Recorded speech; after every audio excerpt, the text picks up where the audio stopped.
Hello, welcome to Conversations with Sophia4Christ. Welcome, welcome. The mission of this platform is to share content that enlightens and empowers you to go forth and fulfill your divine purpose and be your best in every area of your life. Welcome. But before we proceed any further, I would just like to say please keep Ukraine and Ukrainians everywhere in your prayers.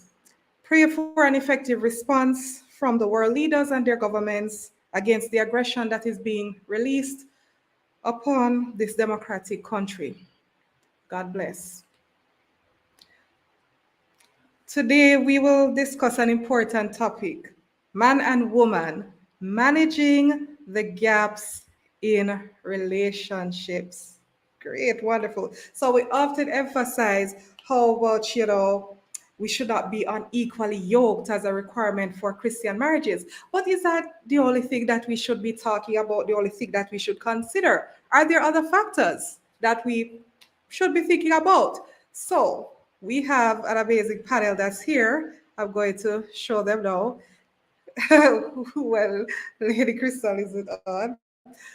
So I'm going to show them now because we are going to be speaking to singles, we're going to be speaking to people dating, people in courtship, as well as married couples. So stay tuned, stay tuned. You will be blessed, so blessed. And I welcome you, our live audience, and for persons watching the replay, I welcome you. Stay tuned right through to the end. So we are going to start. We're going to jump into the meat of the matter by introducing our panelists. A lady, first up, I'm going to introduce Lady Cristal Clayton Wallace. Lady Cristal is the founder of the I Am Her Collective, a mother, a wife, educator, and missionary. The I Am Her Collective was founded in 2021, exactly 1 year after her sister and nephew were murdered by her sister's partner and her child's father. Lady Cristal created the I Am Her Collective in response to the lack of information available to ordinary citizens about the resources available to victims of domestic violence. The I Am Her Collective is dedicated to educating, empowering, and advocating for domestic violence victims.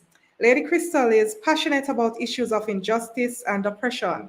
Her goal is to inspire others to speak up for those who have not yet found their voice. Welcome, Lady Cristal. Just briefly, wave your hand and say hello to everyone. Hello, everyone. I'm happy to be here. Yes, just as a quick background, this topic came about because, the Spirit of God one day, I was asking what I should do for the next conversations with Sophia4Christ topic, and he wasn't saying anything. All he said was, contact Lady Cristal. I'm like, okay. So I was texting her on WhatsApp, and then he's like, oh, call her. I'm like, why?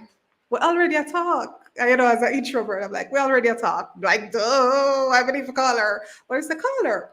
And in our conversation, well, first I called her, I said, oh, kind of awkward, but do you need prayers? Because, the Lord always told me to pray for people. Do you need prayers? And the Lord was like, she was like, no.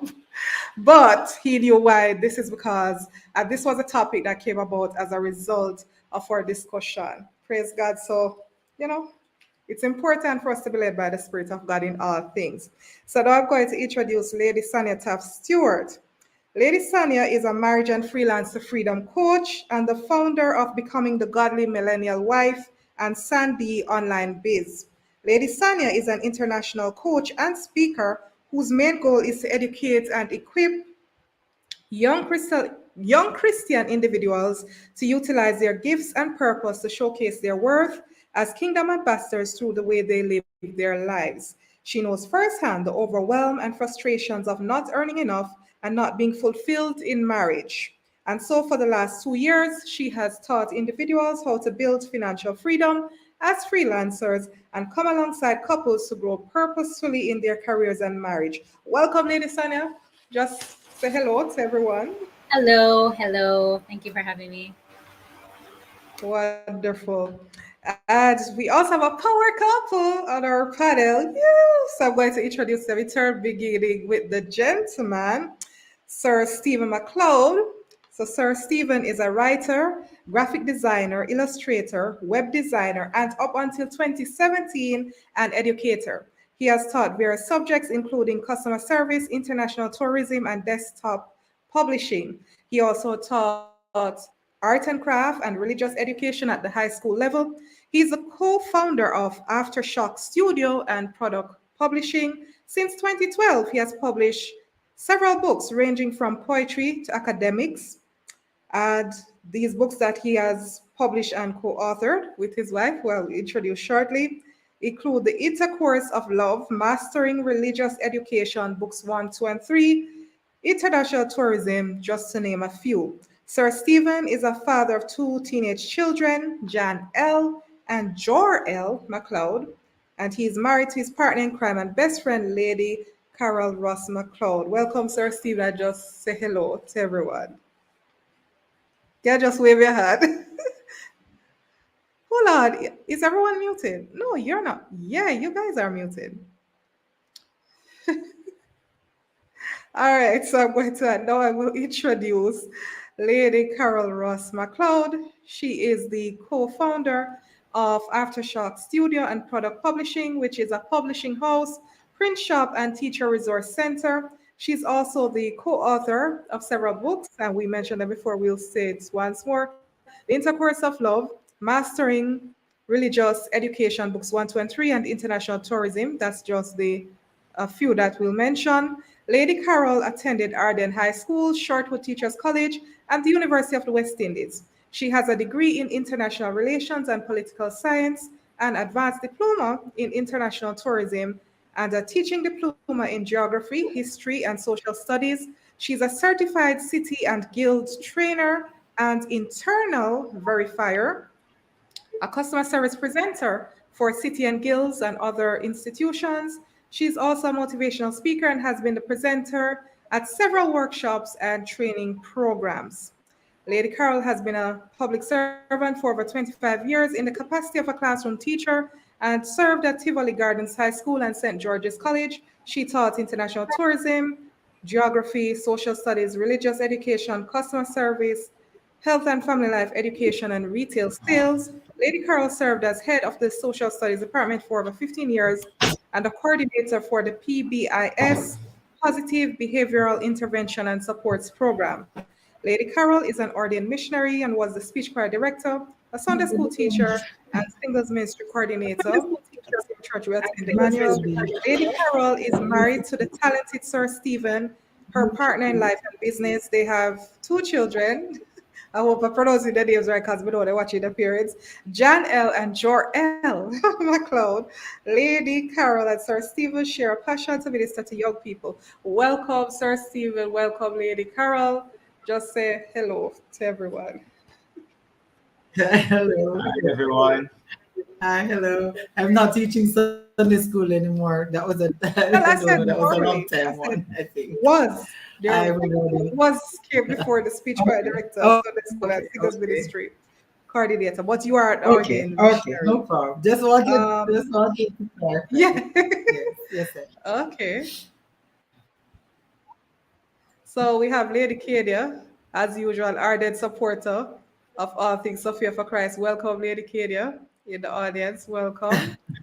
All right. So thanks to my distinguished guests for agreeing to be a part of this evening's discussion. A few housekeeping matters before we get into the discussion. This program is intended only for informational purposes. So if you need relationship or marriage counseling, please make formal arrangements for the same. And we'll have a brief Q&A session at the end, time permitting. So we are going to begin. So let's go. So good. Everybody's name is showing up. I was wondering what was happening here. Yeah, so we always talk about unequal yokes and all of these things, but it's more than that. And we need to talk about those gaps in relationships. So the first topic that we'll consider is how important is it for both male and female in the relationship to have visions or purpose, their why, the reason they came to the earth, for them to complement each other. Like, what's the role that plays? And I won't necessarily go in order.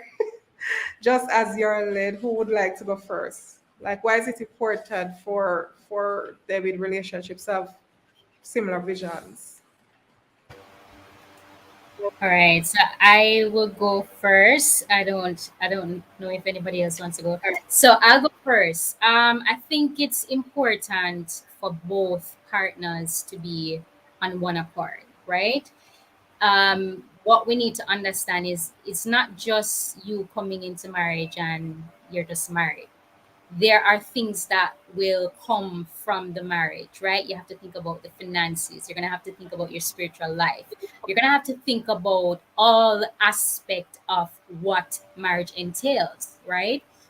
And it's important that you are of a like mind, because if two persons are together and one has an idea and then the other person has a different idea, what will happen is that both are gonna pull away from each other and there's gonna be some discord, right? So it is important that you are of the same mind. It's not just to say unequally yoked because probably one believe one thing or what. It's important that the vision that you have sat down together and you have talked about what is your future plans, what are your likes, your dislikes. It's important that you have those conversations. So I believe that it's not just on one level where probably we think of probably a person who is a Christian and then the other person is not a Christian.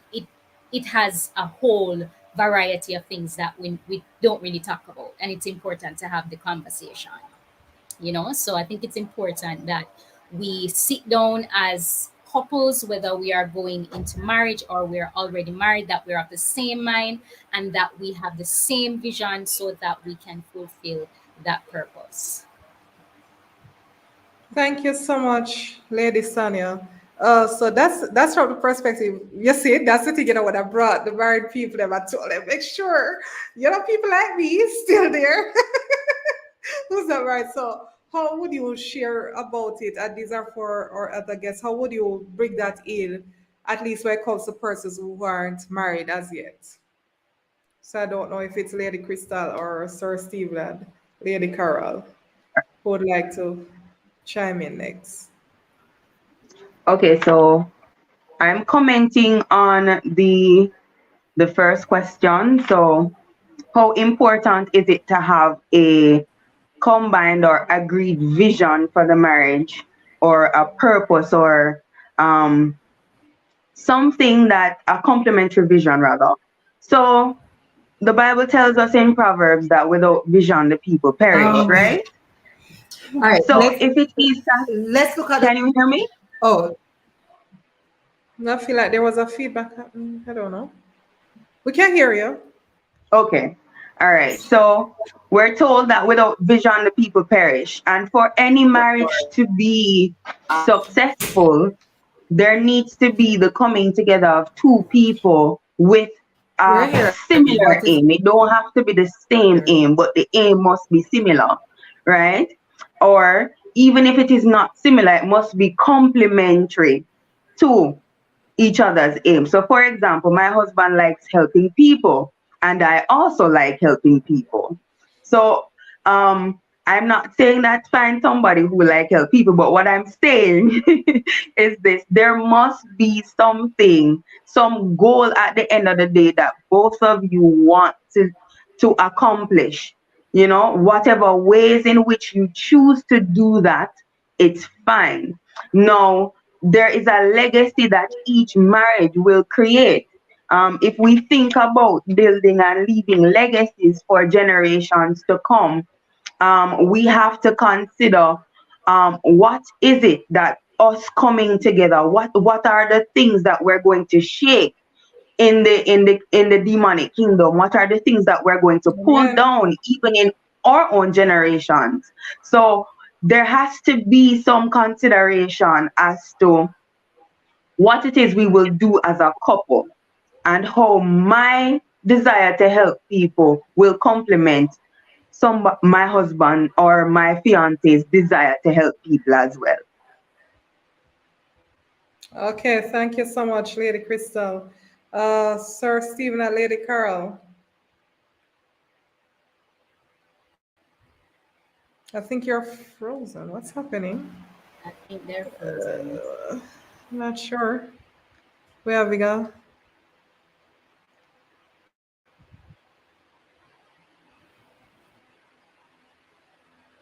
Your video feed is coming back up as in it's moving again. So probably try speaking. I don't know.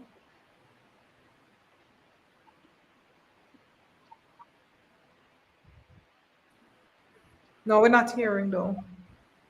Ooh.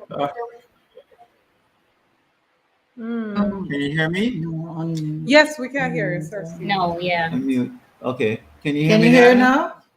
Yes. Yeah, it keeps doing that. It's okay. Are you hearing us now? Yes, go ahead. Can you hear us now? Yes. We are just doing a thumbs up business.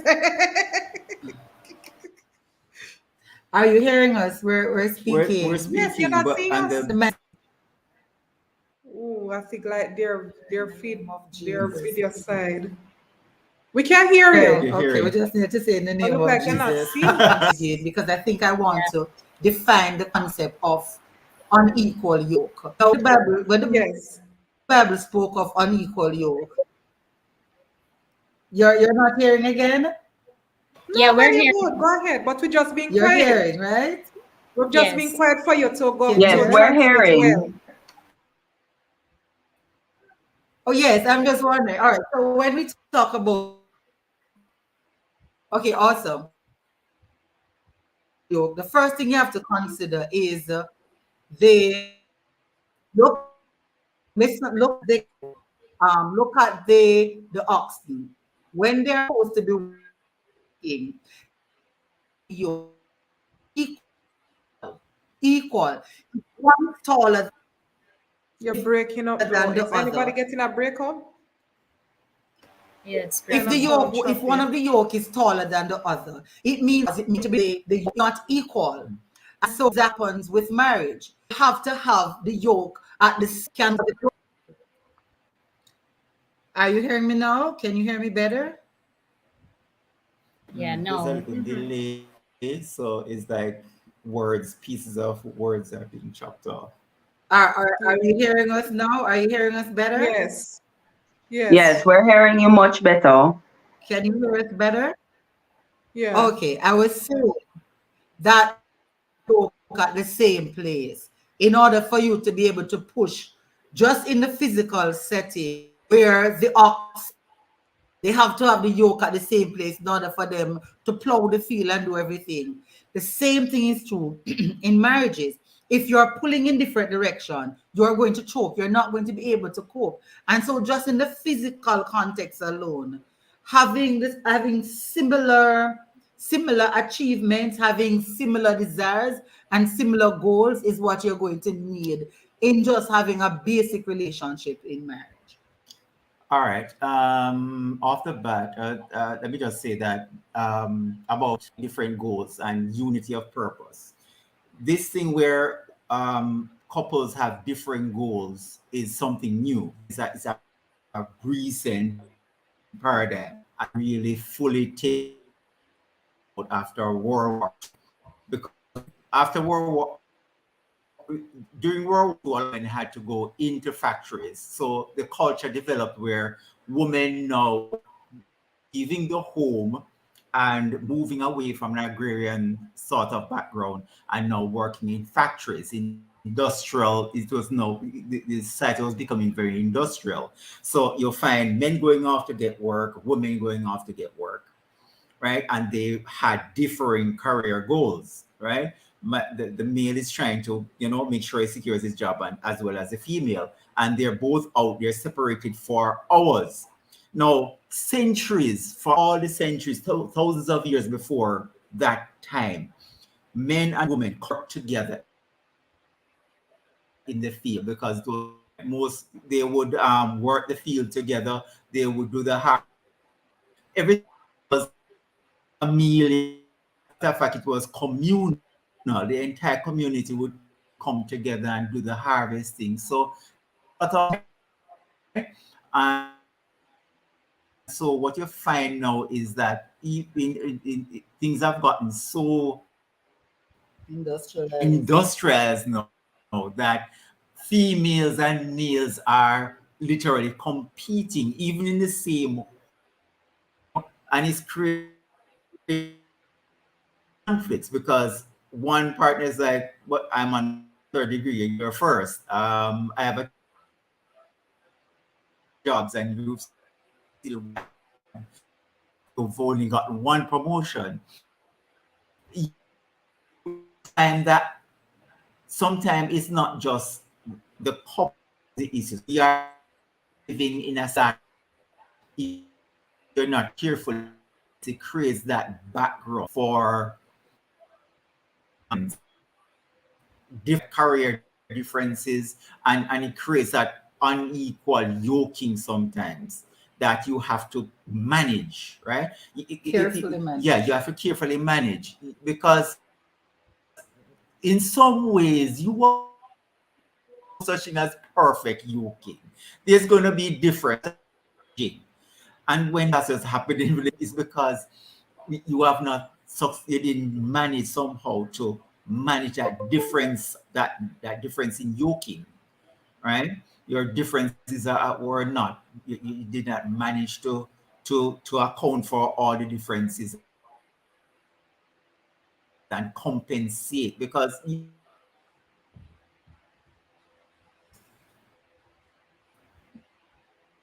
have to be We're lost. partners and We're not hearing you you though, are Sir not Stephen. rivals, you are partners. You're supposed to be pulling in the same direction. It is like what Ross was saying, that with the concept of yoke comes from the farm. How long? Go continue. Okay. All right. The concept of the yoke, I was saying, it comes from the farming analogy where the animal, the two cows would be yoked together For one purpose. and they would pull the plow to plow the field, right? So Israel was told not to put different animals because if you put like a cow and a donkey, one is going to be bigger than the other, and the unequalness is going to hold back the cow. If you put a cow and a donkey together, it's going to hold back the cow, both pulling at different rates with different strengths. So we're pulling together. Yes. Okay, thank you so much. Are Yeah, you so hear there's us? some points we have. Yes, we can hear you. I was saying thank you very much. So, like I'm Lady not Sanya said, we have to sure. have similar I'm not vision. hearing anyone. We Okay, can't I'm hear not you. hearing anybody. Are you hearing us? You aren't hearing? Yeah, Yes, we're we're hearing you. We can hear you. All right. We can hear you guys. So we're just having a bit of technical Okay. issues. Okay. So similarly, well, Lady Sally had said that it's Yes, important we're here. to have similar So we just did vision. our introduction, so you can continue, Lady Sophia. Lady Carol, you can't talk to No, I'm somebody else while saying you're online because we hear you. If you right, don't so do that, you're you have to mute your phone. okay. You have to mute yourself on your end because we're here, the conversation you are having. Yes. We were here, the conversation you were having. So, like, if a phone call come in, just we don't know how that's gonna work because you don't have your phone. But anyhow, Yes. like I was saying, No. so just to recap, Lady Sanya said that it's important for us to have similar vision to remain connected. Lady Cristal made a very important point about, the fact that the purpose is aligning, or what God said to her to do is very important because you're building a legacy. Each family, you should see it as the beginning of a dynasty. Back in the old time days of, if you consider the Chinese civilization, that you'd have dynasties coming down, Qi, King, and Key, and all of them something. Anyway, we're not going to Chinese history right now. Yeah, I'm not weird. With the whole first stuff. We're not necessarily Jamaican. So, and also Lady Stephen and not Lady Stephen, sorry, Sir Stephen. This is what happens when you have too many females. I want a lot of females on the show. Like Sir Stephen and Lady Carol, I wanted to say. explain that this whole matter of us having different desires and different goals. Thank you so much, Sir Steve, with the historical context as to why we have differences in goals, so to speak, because that wasn't the case in agrarian societies. But the reality is, you have differences, and it's important, I believe, as a single person, to get that clear from the get go. What is it that the Lord has called you to do here in the earth? Also, your personal goals, not just your divine overall purpose, but whatever short term, medium term, long term goals that you have. Because it would be weird if one person want to go off and become a missionary and the other person wants to become a business tycoon. Right? So the life purposes and so forth have to align, and the ambitions and so forth. So that's it for the first question. So the second one, communication. We hear that communication is very important for successful relationships across the board, whether dating, in courtship, or married. But what's the significance of there being difference in the communication patterns? And by that I mean just the way how you communicate, because some persons, for example, may find it the norm to communicate with insults, and it's like, oh, it's just fun, like that's just how we talk. While other persons may be like, oh, that's very rude, and we don't do that, and we're very formal in how we approach things. So what's the significance of the communication patterns? How would you navigate that if there are differences in how each partner would communicate? Anyone can pick up.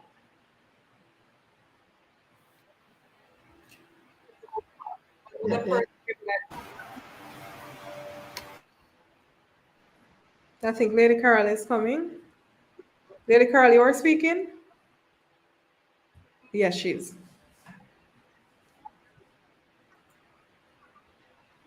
I'm not hearing again. Yeah.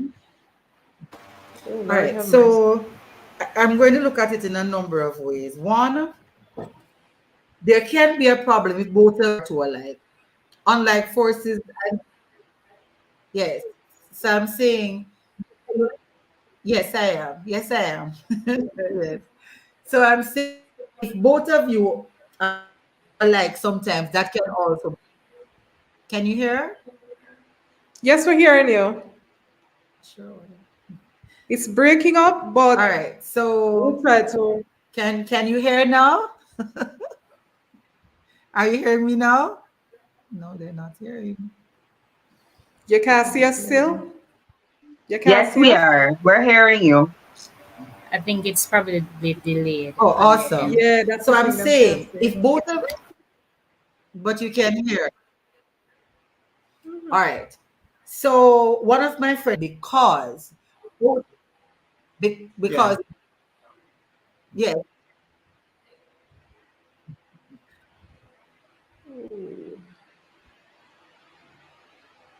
Okay, I'm just gonna talk and hopefully you'll hear.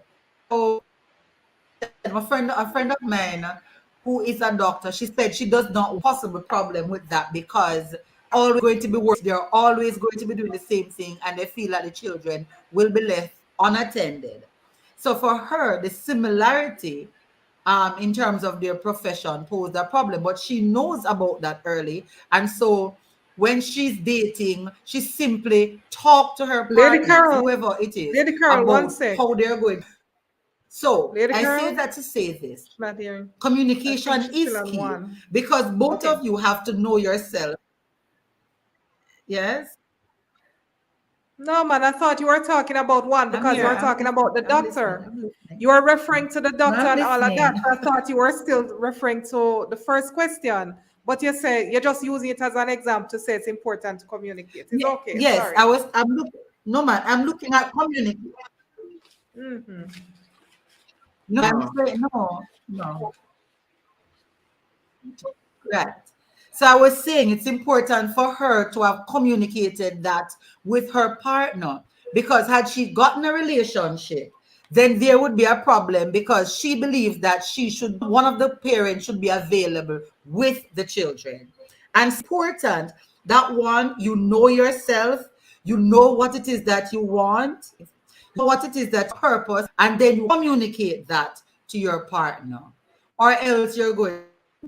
But you have to know yourself in order to know what to communicate, what to say, what it is that you want. For example, my husband love language is words of affirmation. He simply does not listen to me if I'm using a particular language to him. If I get on the other hand, I have to find a calm way to express my desire in order for him to listen. So he just locks me out if I start behaving a particular way. He does not listen to me at all. So when I learned that, when I started understanding that words of affirmation is his love language, I was able to communicate better with him. On the other hand, it is the way when he communicates with me, he has a way of getting me very calm because that is just how he communicates. He doesn't use a certain language particular to get the family to listen more than if she just come and start talking to me. I think it's important the communication that works with your partner in order for you to have a successful marriage. So you have to know what it is that you want. Many couples don't know what they want.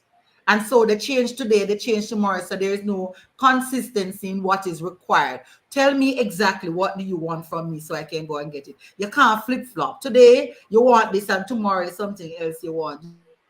Your partner needs to know exactly what it is that you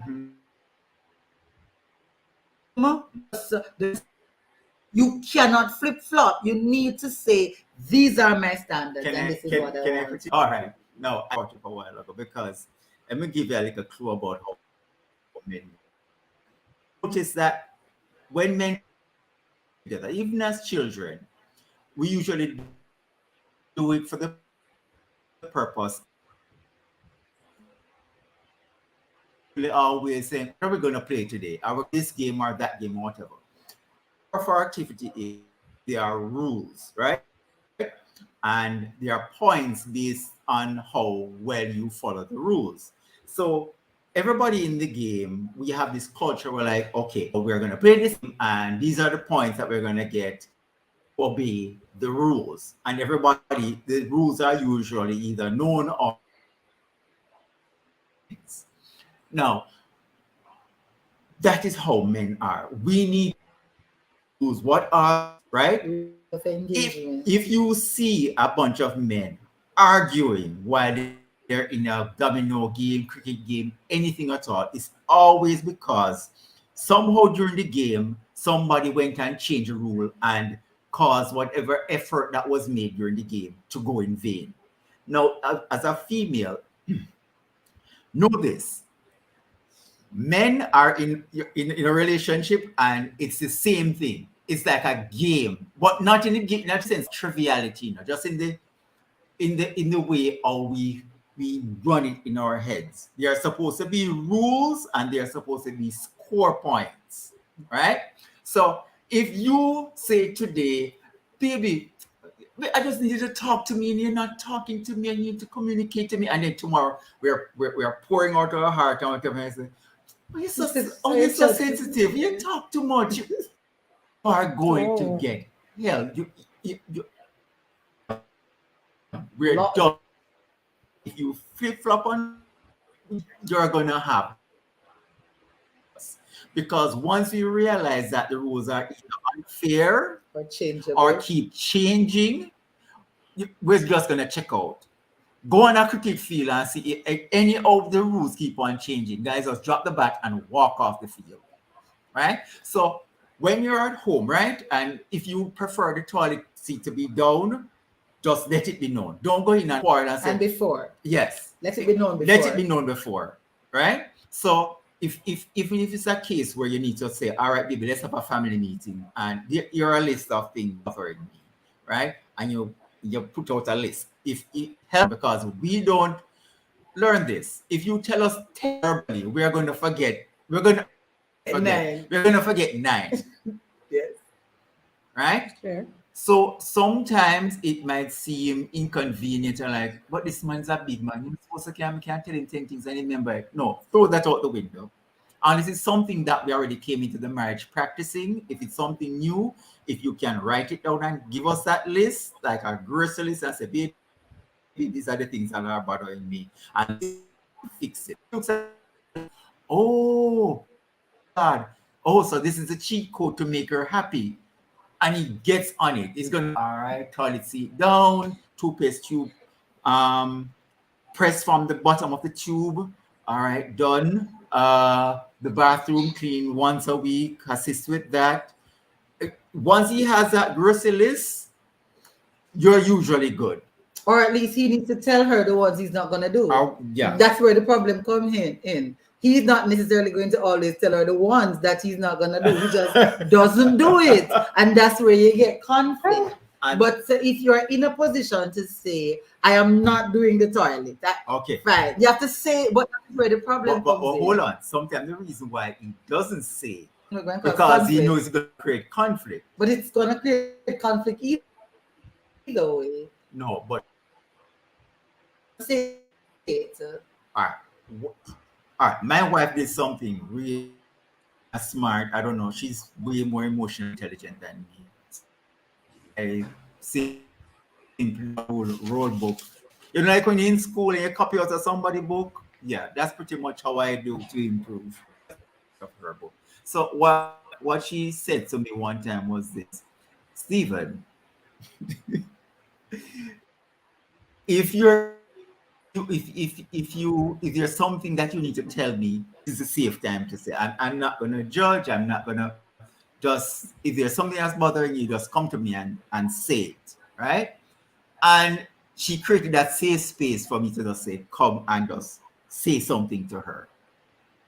But if a husband doesn't think that there's a safe space to come and say something, because guess what? Sometimes you have a marriage where the guy feels like, okay, as soon as he gets an A and his report card, he can come to his wife and say, baby, guess what? I got a promotion at work. Or, hey, baby, I got a discount on whatever. I got it for you cheaper than you thought you could have gotten it for. But if he comes on one day and he's like, crap, this, that you're going to just go off on. He's going, listen to me. And you're going to quarrel. But guess what? As for when he has something deliberate, he's trying to preserve his marriage and his sanity. He's trying to keep the casted as much as he knows to do in his ignorance. And many times he gets the opposite reaction. Because, like you said, it's key to learn was, I have Steve, okay. You see, the minute you feel annoyed over something, you have to come and say, sweetie, I'm annoyed. You see, the minute you, my brain stop what and listen. He is annoyed. And I had to say that to him a number of times, space, for him to say, what is it, Carol, I'm annoyed. I said, and I said, okay, what did I do? Was it me or the children? So, and then right at that point, no, I have to mentally prepare for whatever he's gonna come with, because I don't know what he's gonna. So I start talking to my emotions. He comes at a time when I'm not at the right place. I say, Stephen, can we talk about it another time, because I'm not mentally able to deal with anything right now. But that took a while for us to get. The reason we get frustrated with each other, because we always expect that every problem put on the table needs to be solved immediately. Not true, right? That freedom of saying, look here, problems here. This one I can solve in a amount of time. Give me 1 week. I can solve this. This one is going to take me a few months. This one, give me a year to sort it out. and you negotiate, right? If you say, look, I can't bear with this for 1 year, then you negotiate. That's when business people go to their meetings at the boardroom, that's what they do. And it sustains their company. And 75 years later, the company still exists because they have meetings and they hash out their differences. But we don't do that for marriages. So that's why some marriages were 5 years and the company closed down. Because a marriage is like a company. It's more than one person in there working together in cooperation to achieve certain goals. That's true. Over to you, lady Okay. Sophia. Sophia. Okay, no, I was just waiting to see. Lady That's a Carol, lot of over stuff. to It's you. important.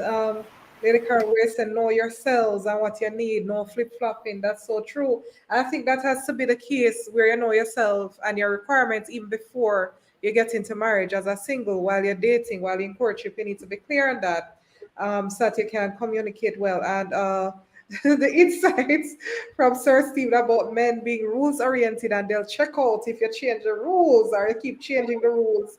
And men don't remember a lot of stuff. Well, I've heard that before. Men don't remember a lot of stuff, so keep it to the core minimum. And it's important for us, but most especially for women, to create a safe space for honest communications. And marriage is like a business. It's like a business. It's a going concern, and we need to make sure that we are, in some ways, well, treat it business like. I guess you have frequent quarterly or I don't know monthly performance reviews. I don't know. Yes. I've heard that before about the whole am I serving you and all of these things. And the only reason why I know that is because I study ahead of time. I'm very proactive like that. I will study ahead of time before the information is needed. Yeah, but you have your quarterly reviews, even in courtship, where you see, you assess the health of the relationship. And it's important to communicate that. So, Lady Cristal, Lady Sanya, I don't know who wants to go next on this matter of the importance of dealing with the difference in communication patterns, male and female. Yes, so communication is a very, very, very crucial part of any successful relationship. Or I should say, good communication is a very important part or a crucial part of any good relationship. Now, good communication will help each partner to develop respect for the other because you're getting to know how the other person thinks and how their mind works. So when you speak to that person, you saw they pour out a piece of their soul to you. So you start to get to understand, all right, so this is how my wife thinks about a certain thing versus, and this is how my husband thinks about this certain thing. So it helps you to strengthen the respect that you have for each other. It gives you it takes out the guesswork, as Lady Carol and Sir Stephen were speaking, and they spoke about men or partners communicating their needs to each other. If I think you need rice and I bring you the rice and then you tell me, say, it's not rice me need, it's flour, then there's going to be a problem because I went and got rice. Now I need to go back and get flour. So it is important for us to, our, couples to communicate with each other so that we're on the same page. If you want the toilet seat down, you communicate that you want the toilet seat down. If you want the toothpaste, I'm using the same examples. If you want it squeezed from the bottom and not in the middle of the tube, you communicate that to each other. You come to an understanding and an agreement, and then you work on that going forward. Is toothpaste such a big So, deal, though? I just wonder. Is toothpaste a big deal? Like, seriously, for Jamaican couples, toothpaste is a and big deal? You have some We're persons really who inquiring about toothpaste. listen, anything with the trigger. right ingredients of circumstances, anything can start an argument. Okay. Very true. So, all right. So it takes the guesswork out of it because you know exactly what to do to make this person happy. Um, it helps you to avoid misunderstanding. So if it is that there's ever a misunderstanding about something, you can come and say, me never completely understand what you're trying to say here. So can you explain to me what you were trying to say? And you talk. Now, if it is that facilitation don't exist and you can't talk to the person, you're going to be left with whatever was said and how you interpret it, and you're going to go into your head now and think of all the scenarios and how could that person say this, and I expected them to know me better, or you go into your head not knowing that whatever was said, you might have received or taken an interpretation that was different from what the person was trying to communicate to you. So it's important for that facilitation to exist. Now, if it don't exist, is problems, as I said before. It helps to build trust. It If we are able to communicate freely, I can trust you because I know that you are being open and honest with me. You're not holding back information. You're not keeping anything from me. So if you say, I'm going to X place and I'm doing Y thing, I know that you're going to X place and doing Y thing. I don't have to think that you're going to do something else. And so it helps me to trust you better. I sense like Sir Stephen was coming in with a point. Yes, I feel like Yeah, but it breaking up. Ooh. all right, so I'll just continue until they come back in. Mm-hmm. So communication lets partner support each other. So for example, I'm going back to school now. I full-time school, full-time work. And on top of that, I have to be doing an immersion in a school environment for about 2 weeks. Now, this has had all sorts of complications to my usual work day, and it has thrown everything off.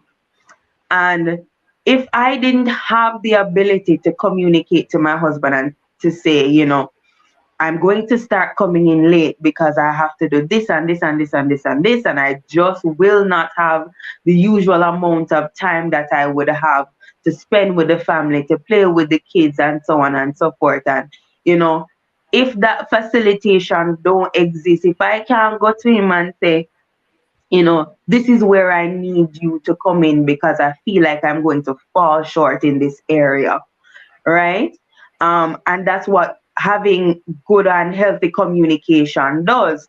It gives you the opportunity to say to the person, I feel like I need help. And the person gets that opportunity to say, yes, this is something I can help you with. Or this is something I can't help you with. So you now have to think about how, or maybe you both can think about what alternative methods exist that you can use to supplement whatever this area of weakness is, right? Now it helps to grow the love between the partners. It is as simple as it is. The more I talk to you and the more you talk to me, we're building a bond with each other. We're sharing moments with each other.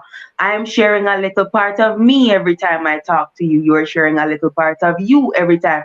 And so we are connected in a way that I don't even know if I can explain it. But once you get to know me, you get to know me from the inside out. And that grows the love that we have for each other.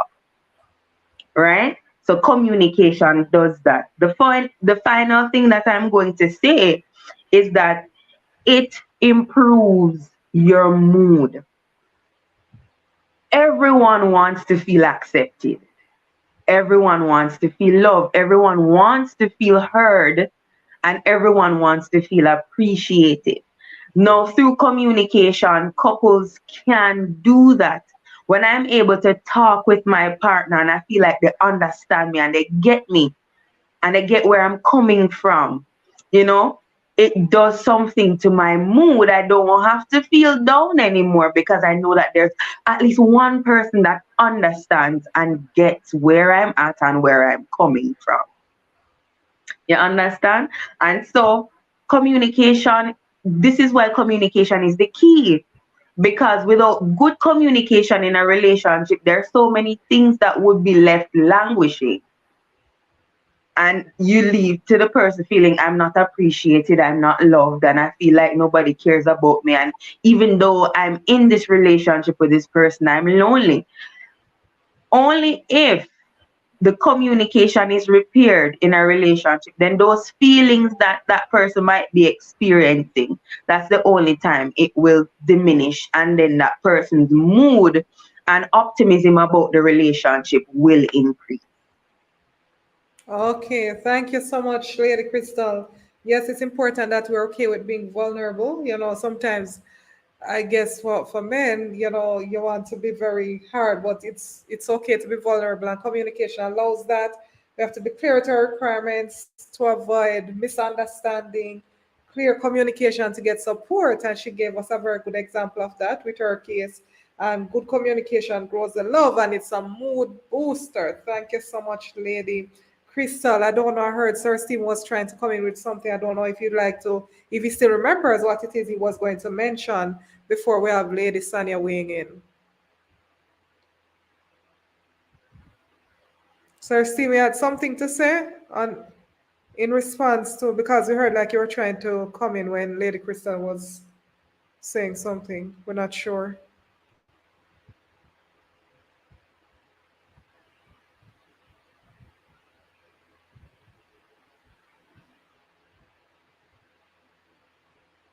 All right, so until until they get here, Lady Sonia, go ahead with your points of communication, the Right, importance of right. communication.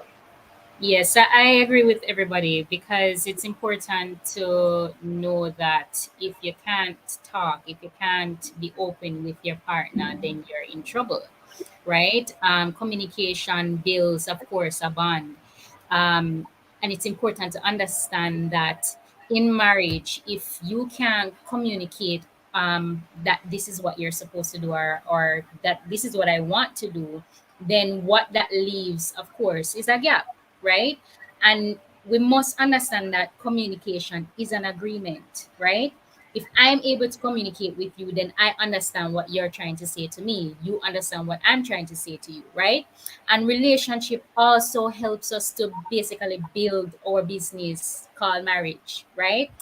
And we need to understand that in a relationship, in a marriage, whether you are looking to get married, you are courting, it's not about you alone, right? You have to understand that it's not just you are about to come in agreement with someone.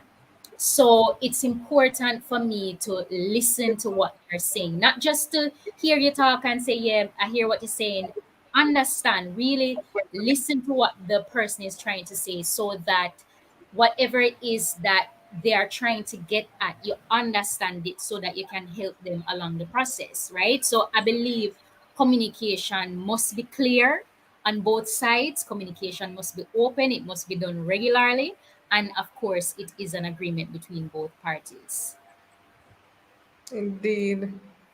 Thank you so much, Lady Sonia. That's so true. Communication facilitating the agreements that you can build the marriage, build the partnership. I keep hearing these business references, never expected it, but it makes sense because you want your marriage to be profitable. You want everything you're doing to be profitable and you're building a legacy. Indeed, That's right. indeed. Um, and of course, communication is important from day one. And I think a lot Right, of times, especially for persons who are courting, the communication is more in terms of, oh, the wedding as opposed to the marriage, because everybody wants to have the wonderful wedding, the biggest one, the most exciting wedding. And sometimes there's rarely any communication about the future, about the marriage. And then people enter marriage and then they'll be like, oh no, I never know yesterday that we are so forth and all of that. But if the communication had been more detailed, and if persons knew themselves and were willing to be honest, that's the next thing. Be willing to be honest in the communication about themselves, then it eliminates a whole lot of issues down the road. It won't remove all of them, but it just helps everybody, this is how this one is, this how can we agree and come together. Okay, so we're moving along in our discussion. So at the point when I was looking just at the listing, I was like, should I mention it? Because the song that popped into my mind is not a Christian song.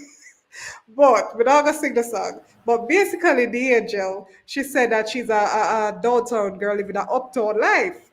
And it can be a downtown guy living an uptown life, because we all want to experience social mobility and moving up. So reality is, I know it's not very popular when persons say, oh, the differences in the social classes, but truth of the matter is differences in upbringing, for example, single parent and versus married and so forth, as well as, difference in how you are socialized, how you do things, and your socialization is affected not just by your family unit, but the environment you grew up in. So how do you understand it go impact the relationship, regardless dating or courtship or marriage. It's going to impact it. But how do we account for it and address the differences? Because the point is there's a gap.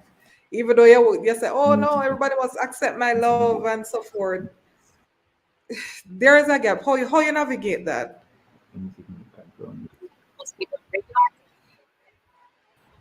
Get into feedback. I don't know who it is. Well, Lady Carol, you had something to say about that? About navigating the differences in the upbringing and socialization patterns? Well,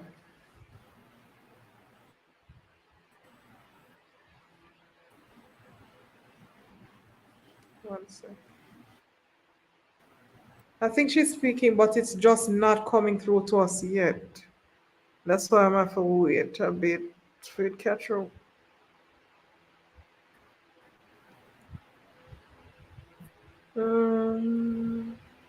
Nope, we're not here.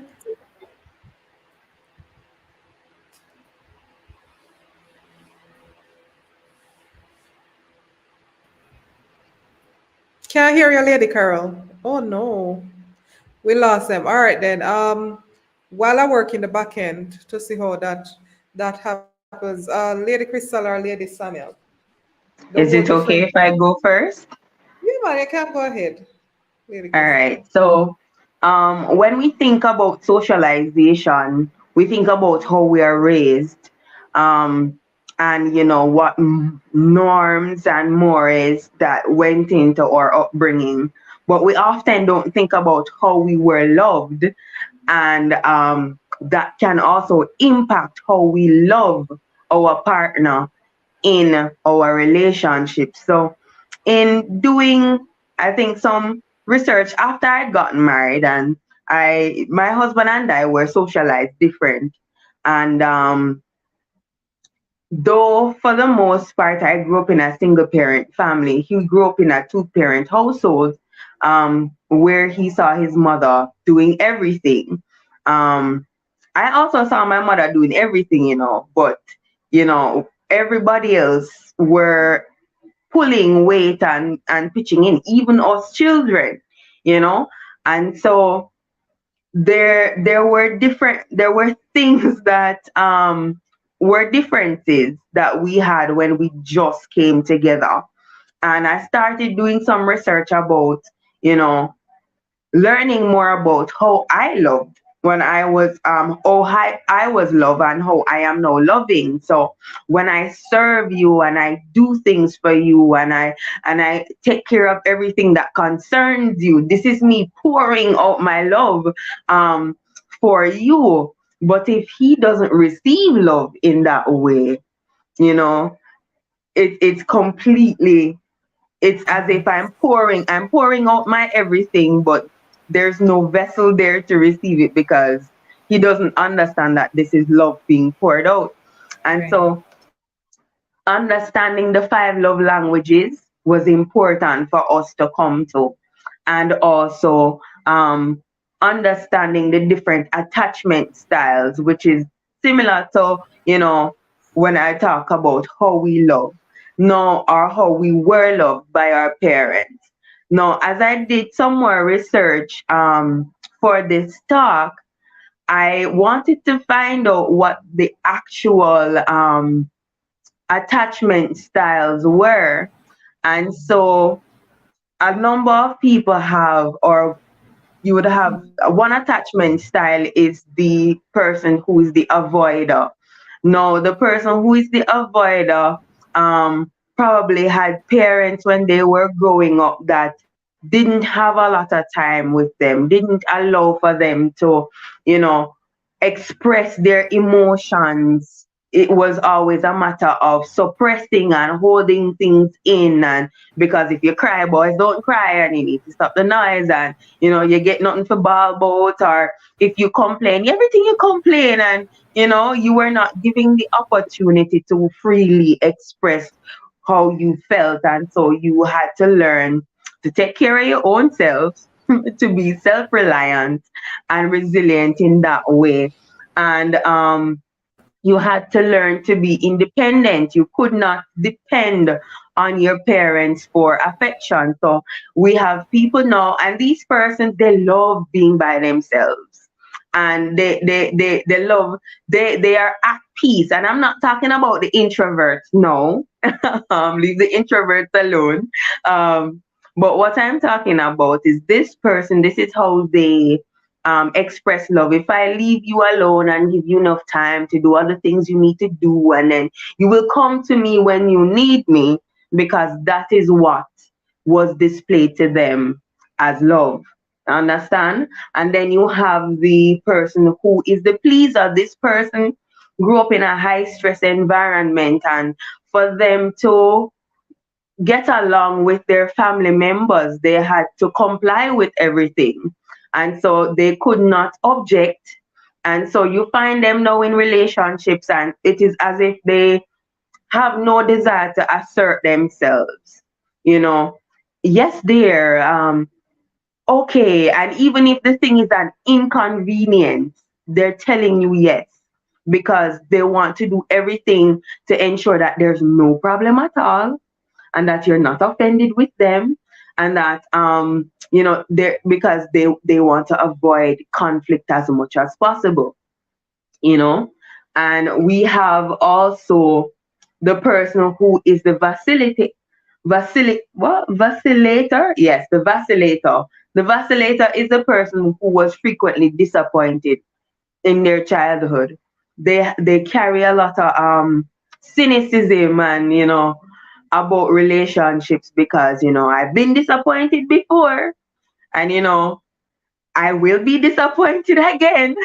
And so they set this sort of atmosphere, and they're just waiting for you to slip up, because that's Yeah. what they're used to, right? And so with the vacillator now, they want your affection, but I'm not going to give too much of myself. I'm not going to pour too much of myself in you, because you are ultimately going to disappoint me. And that is going to, I have a fear of abandonment. And so if you disappoint me, and then me go feel like you let me down. And my whole life is going to feel like it is falling apart, because you did something that was a part of your human nature, and it disappointed me, you know? And so we have also the person who's the controller. They were not given a lot of control in their lives when they were children. Things used to happen to them, and they had no control over it. So now when they're in relationships, they try to exert a lot of control over their partner. You must do what the thing my way. You must say, you must go, you must do. And it's all about them being able to control something, because when they were younger, they didn't have the opportunity to control anything. So now I'm bigger now, and so nothing's going to happen to me unless I allow it. So I'm going to control everything and I'm going to pull all the strings. And the next attachment style is the person who is the victim, and they have felt victimized all their lives. And so they are usually drawn to they're usually drawn to people with the attachment style that are controllers, because this is what they're used to. They're used to being yelled at and controlled and being told what to do, and so it feels comfortable for them to naturally just submit to that type of person who is a controlling person. And so for the victims, they experienced the person with a victim attachment. Growing up, they experience a great deal of intense anger and stress from their parents and those in their environment. And so they will continue to seek out. It's as if this is what I'm used to, and so this is what feels natural for me, and anything else is an issue. And even when they're in a good relationship, if it's not high stress and them don't feel worked up, it is as if something is wrong. And that's why you have, sometimes I used to wonder to myself when I hear ladies say, but if him now beat me, him not love me, and so and so, and my man must talk to me rough and coarse and say, hey girl, sit down here. So, and I'm like, why would you want that? But that is what is familiar to them. That is what has been expressed to them as love. And so this desire to have this thing that is familiar is just there. And so finally, we have the person who is the secure connector. This person is comfortable with reciprocating and balance. They are balanced in receiving and giving affection. They grew up in a stable environment where they were allowed to express how they felt and so on. And so they don't have any problem with people saying, what you did hurt me, and, I wish you wouldn't do that the next time. And they'll be okay with that, because they know that, okay, if my actions are going to impact you in a certain way negatively, then I am going to, whatever I need to do, I am going to do it so that you are comfortable around me. Now, the secure connector is the person with a wide range of emotions, and they are able to regulate and express their emotions appropriately. I find that in our culture, that not a lot of people have learned how to regulate and express their emotions in an appropriate manner. And we have conditioned, and I'm so more hyper focused on this now, even now that I'm raising two children, one boy and one girl, about how I allow them the opportunity to express themselves and how I teach them to regulate the emotions that they're feeling, because it is a custom for us to tell the boys not to cry and to tell them to shut up, and they must tough and rough and coarse. Now, if I raise my son in that same manner, when him see him wife a cry, whoever my future daughter-in-law is going to be, him going to feel like she trying to manipulate him. You understand? She's trying to use her tears to do something to him to make him feel uncomfortable, when in effect she's just expressing her emotions because she feels hurt about something.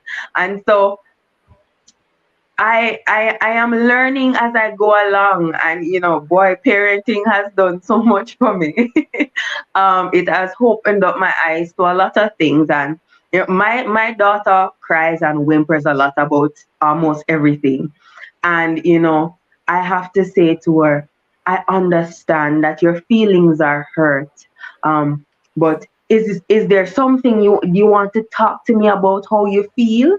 Instead of bursting into tears all the time, do you just want to communicate how you feel? you know. So if your brother takes your toy, is it that you want your brother to give you back the toy? Then say to mommy, my brother has taken my toy and I want the toy back, you know, instead of just bursting into tears and at straight tantrum, you know. So helping them to regulate what they feel and knowing that they have an outlet to express what this feeling is, and knowing that, all right, so when I express these feelings, they're going to be respected, and you know, my request, whatever that is, it will be respected as well. And so socialization, I've said a lot, but We don't mind. socialization socialization is important, and it's building a foundation for who, you know, we're creating the next generation of people who are going to find partners. And so if my prospective partner, you know, if I were single and I'm going out there to seek somebody, and say for example he says something hurtful and I start crying, and you know, him say, I want to take you just a ball and you make man feel whatever, you know, and make it seem like how dare you cry, then I would see that as a red flag, because that's a Yes. person who is uncomfortable with me expressing you know, emotion. And you know, you don't know what will, seeing that he's so uncomfortable at this onset, you don't know what that will turn into, you know, in a marriage. And so I've said enough. Thank you so much, Lady Cristal. Thank you so much. It's so true. From my perspective of being raised in a single parent home, navigating that difference between single parent upbringing versus nuclear family upbringing, and the attachment styles analysis. Thank you so much for sharing that. Although you did kind of throw stone, and some of my stone them lick me. I would just have to say, ouch. You know, sometimes you're doing things and you're like, oh, yeah, we're going to do this. I'm like, oops. Maybe we need to go study the attachment styles. Yes, Sophia, something else for you to study in preparation for marriage. Go and study the attachment styles. Whether you're single or you're married, go and study the attachment styles. Definitely go look into that, a deep dive into that. Okay, then, so who else would like to talk about how we navigate the differences in upbringing and socialization patterns? Lady Sanya or our power couple. We have them back on. Lady Sanya, I don't know if you want to go because it seems like Can you hear one me? on. Okay, they're coming in now. Yes.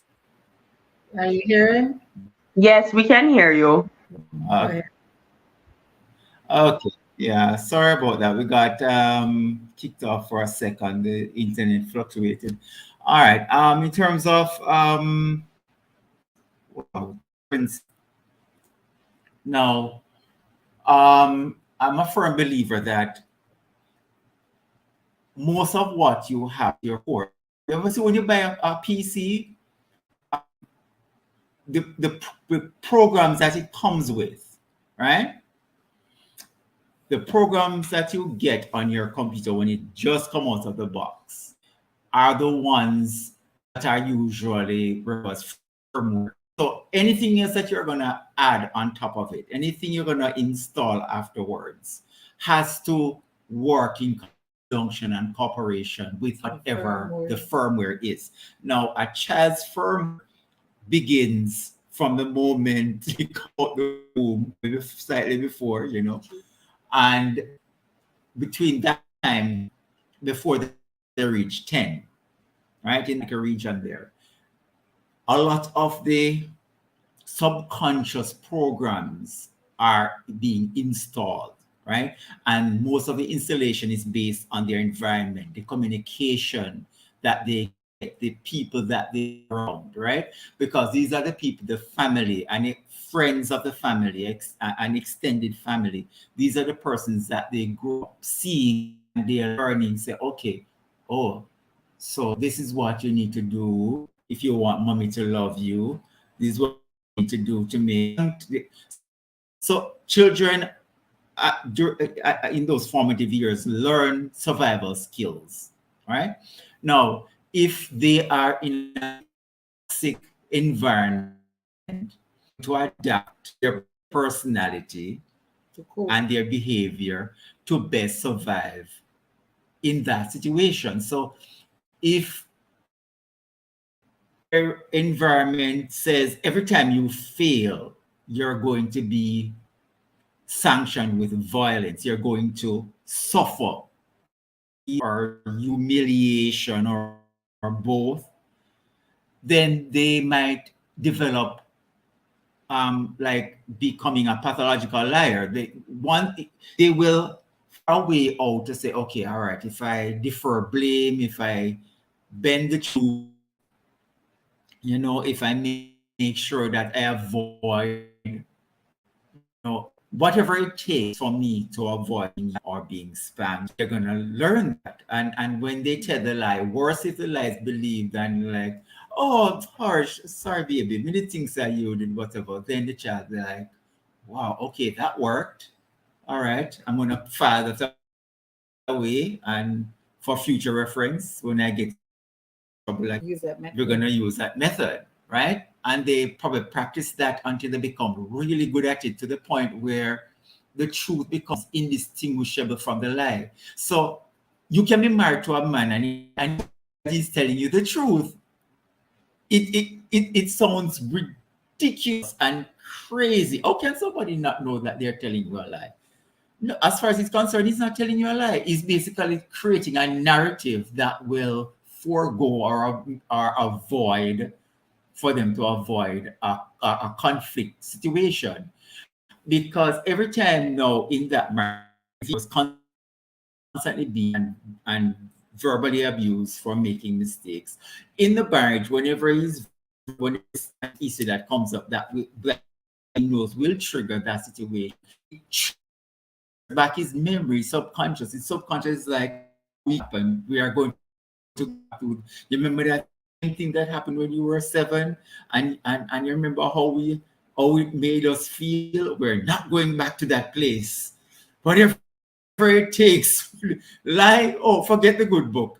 The good book gonna help you in this. When you remember you're in that little corner right there crying your eyes out, where was God to help you in that situation? Listen, you better lie your. But I think though that for me, I think it becomes an unconscious behavior. You're talking, and I'm going through the number of people that we know that take on that persona as part of their narrative, as part of their behavior, their normal survival. And we also know persons who, because their firmware was different. Let me give you an example. My son and my daughter for years did not know that people live together. They didn't know that because they were brought up with me and Stephen. Their aunts are married. Everybody in our circle is married. So my daughter, long time, it was until she was in relationships where people live together and they are not married. My son never talks about a girlfriend. He always says, Mommy, what should I do if my wife falls out of love with me?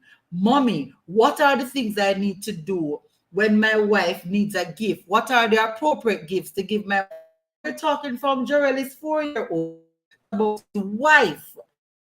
I have never heard him say his girlfriend. So the flip side is also true. So I remember the song was a Condom Style, one of those songs.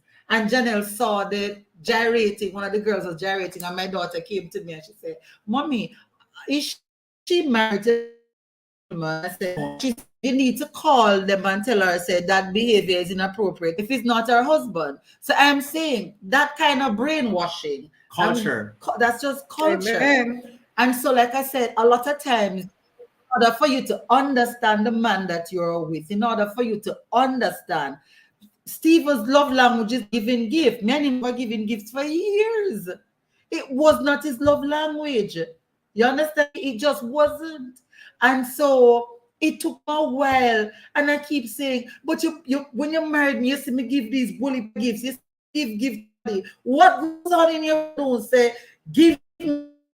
The only time I would be guaranteed a gift was Valentine's Day. No other day. And he and I would go shop for the family and buy a gift for the whole family. We go and we shop and I don't get a gift. That thing nearly drive me crazy because I could not understand how his brain processed that. And then one day a young lady in the car made a statement, and I saw him go quiet in the car.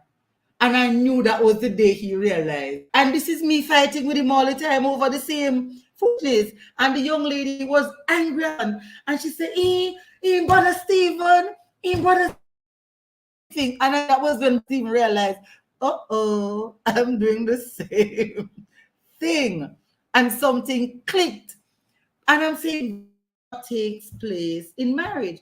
He will share the gift with me, about it again. And I'm saying, as crazy as that sounds, it was not part of his upbringing to give gifts.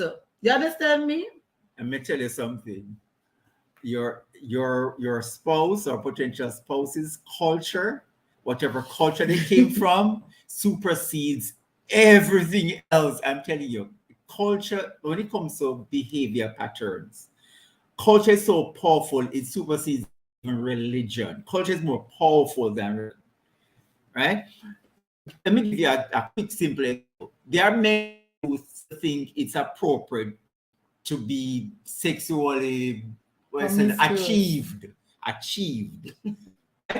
If you're a Christian and you're in church, they think that there's nothing wrong if you were sexually achieved, even if you were raised in the church. That's how powerful culture is, because the country's culture is, Jamaica culture is, once you're a male, you're expected. You're not supposed to be a virgin. What? You're not a virgin? Or you're not supposed. There are people who are like, oh, you're married, so you have a whatever upon this. I'm like, no. I go to church and I'm a Christian and I'm married, so why would you expect? The fact that they asking is the way how they ask. Like there is almost like it's a given. And I'm like, seriously? Can I give an example? As a teacher, Stephen and I always laugh about this particular issue. We were in class talking, and I was teaching HFLA about relationships and stuff like that. And I made a comment. I said, for example, everybody knows I love my husband, because everybody in the school knew that. I don't hide about that. Everybody knows that I love my husband. But what if my husband decided that I'm not what he wants? He wants another woman. I will just step back and give him the opportunity to go ahead and be with the other woman, because he cannot have both of us. And a little boy in the class got up, and he was so angry, and indignant. He said indignant because remember we taught at the same school, and the boy said, "You going to make the good man, you going to leave the good man just because the man have another woman? What is wrong with him?" The boy was so angry. And even when class ended, the boy said, "Miss, we're not hungry now, we need to talk. Miss, you're going to leave the good man just because the man have one next woman." And he wouldn't let it go. He was angry at me he would not stop. And he said, "Miss," he's in grade 9. He said, "Miss, a 3 girlfriend me have, and you tell me, say one of them are going to leave me just because the other one knows some of them. Miss, my 3 girlfriend live good. I don't understand what you talking about." And he would not let it go, because in his culture, I could not leave which explains why so many men kill a woman if them things say they're leaving them. You understand me? And this is an ingrained culture. So, and I'm saying you have to look at the person's background and upbringing in order for you to move forward, because sometimes the clash is too much. The differences are for you to join together. So yes, and that is important. And you think, okay, he should be he's domesticated because he's in church.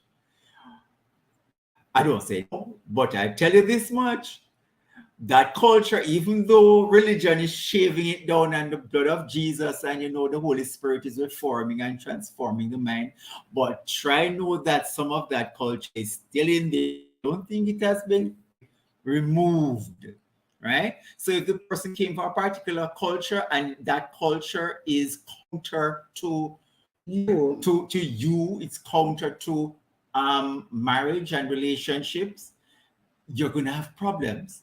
If he believes if he in his mind he believes that there's nothing wrong in prioritizing time for himself and spending time with the boys to the detriment of time with you, think about how that is going to happen what's going to happen in your marriage. I remember one of the reasons, a number of things Stephen did that made me say I like Stephen. I remember most of the family around him were cheaters. Remember he made a comment, we're just friends, and he said, I don't them. He said, I don't understand so and so. He thinks that if he lives this messy life, she is not going to cheat on him. On what planet does this man live, thinking that he can do wrong and it doesn't happen back to him? And I remember sitting down and I said, okay, I really like Stephen. I really, really like him. I love the fact that he has that as one of his, what I want to say, barometer. If you cheat, you're going to be cheated on. So you got that from his mom. His mom taught him that.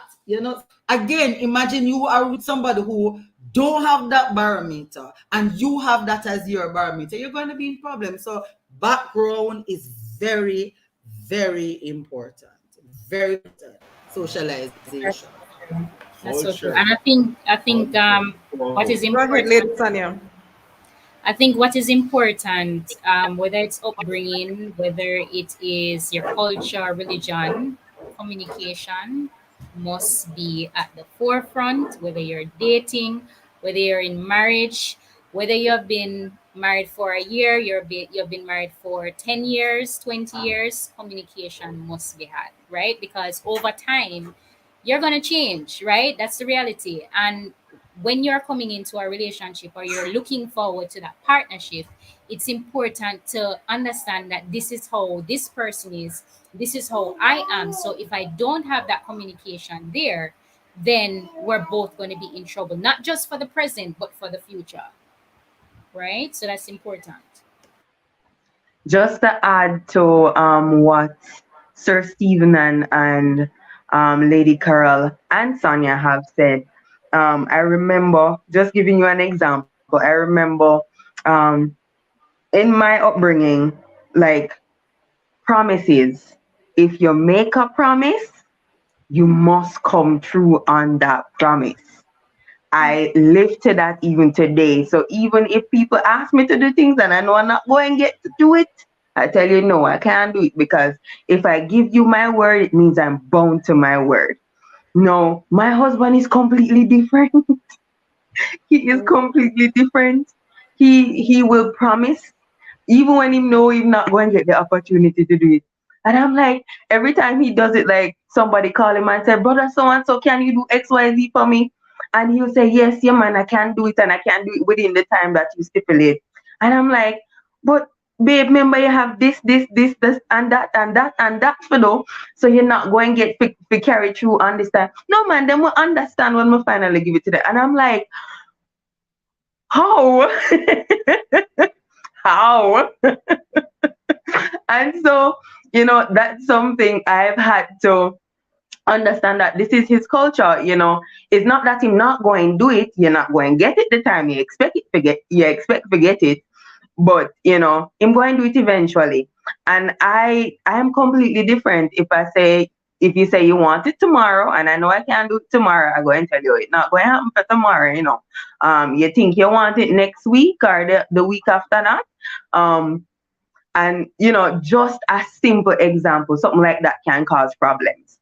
Because if I were a different person, I could say, boy, this man never keep his promise yet. And, I could make a mountain about it, So, in relationships too, and, you have to consider what are the things that you can live with and what are the things that you can't live with, If for me, if promises was a deal breaker, you make a promise and you don't come true, and I'm just thinking this man him word don't mean nothing to him. So, if that is a deal breaker for you, then so be it. But for me, it's not, and so I didn't make it an issue.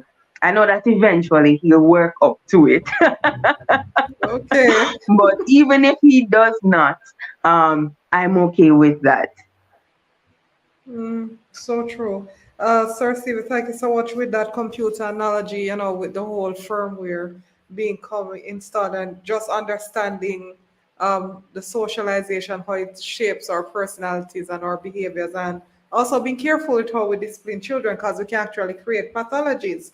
And don't ignore red flags. Cultural supersedes all. And I'm like, wow, wow, wow. And it's important, Lady Sanya had said, it's important that we understand and communicate through those background differences. And man, Lady Crystal, for a serious note, for me personally, no, I'm not saying nobody else make good points. But you know, when it lick you, just be honest, it just, I really have to go study and pray on the attachment styles and really, yeah, go into that for myself. Lady Sunny, I don't know if you wanted to say anything further or if you're, no, all right then. So we're moving along. How can differences in educational achievements affect relationships? How can differences in educational achievements affect relationships? Like, is it an issue? Yes or no? You have a PhD versus somebody who does have a first degree, or even somebody who has issues with even literacy, like PhD, and then you have somebody who struggles with just being able to read. Like, oh, that's like a workout. You know, it doesn't have to be that wide, but we just go to the extreme. Because you know, in Christendom, they would tell you, oh no, man, no one have the same faith, especially in apostolic. The apostolic faith. No, man, you have the same faith, and you know you're baptized, you're speaking in tongues, all of these things. Yes, yes, yes, God can work it out. But seriously, how does that? How do those differences really come into play? The educational achievements. How does that work? Who wants to go ahead?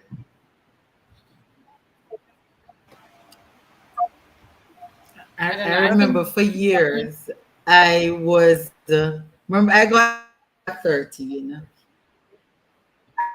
For years, We can Sanya hear. is talking.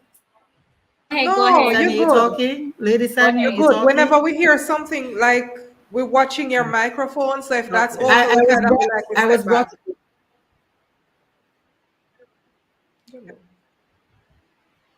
Oh, okay. Okay. So I was brought up in Pentecost, and for years I got flagged because I am an ardent believer in the fact that you can be baptized and filled with the Holy Ghost and be unequally yoked. And I've believed that for as long Amen. as I know. I haven't changed. And like I said, I got a lot of beating for that growing up in Pentecost, and it's only maybe in the last 10 or so years that Pentecost has started looking at that notion of being baptized and filled and unequally yoked.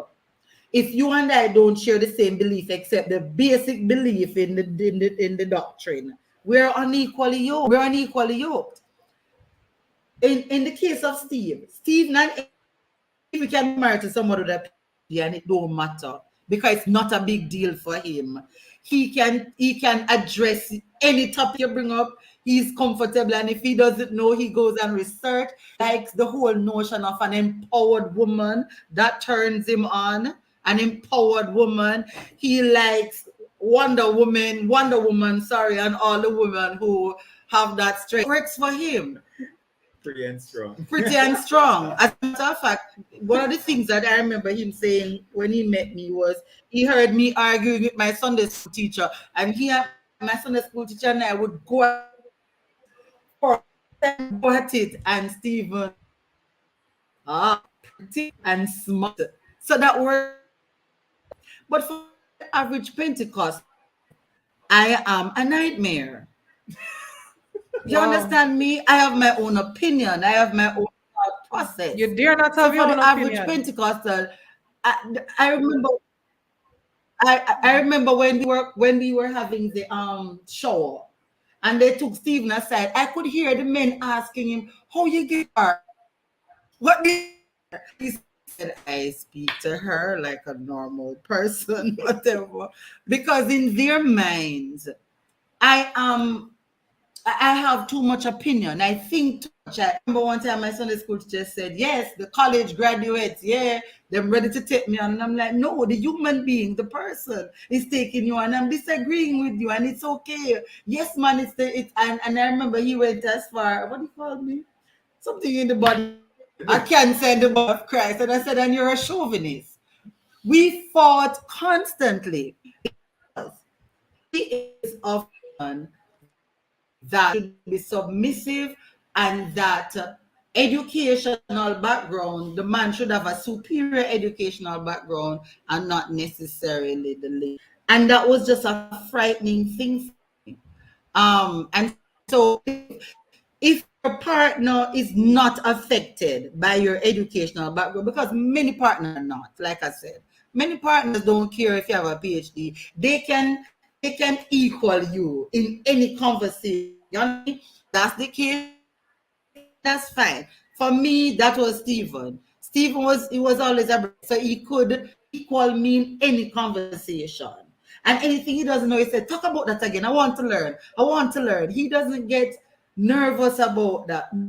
But for when I was courting, when I was dating, most guys had a problem with that. Most guys had a problem with the fact the college and you speak a particular way, and so they get nervous. Only the ones who went to college and they understood what I was saying was okay with that. And so if you have a partner who struggles because of your achievement, and that is going either way, then you're going to need to step up your game. I know another partner who she has a master's degree because she made sure that she was on the same wavelength. So even home and she's not working because she chose to be a stay-at-home wife, when he comes home, she and him can have a discussion because they understand each other at that level. So for me, if your partner is comfortable, is able to communicate well with you, with whatever state each of you are in, that's fine.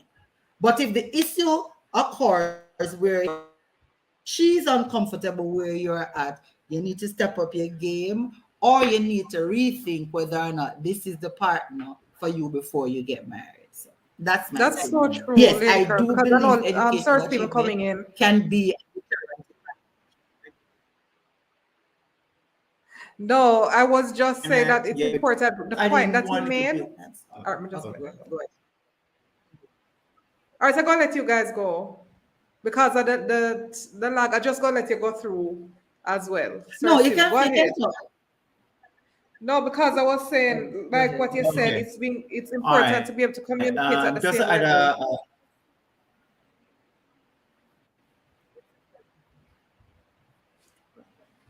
Yeah. Okay, so just to add a small point to what she was saying. All right, so education, right? If a male, let's broaden the term education, because sometimes we think of education being formal, but education is a lifelong process of learning, and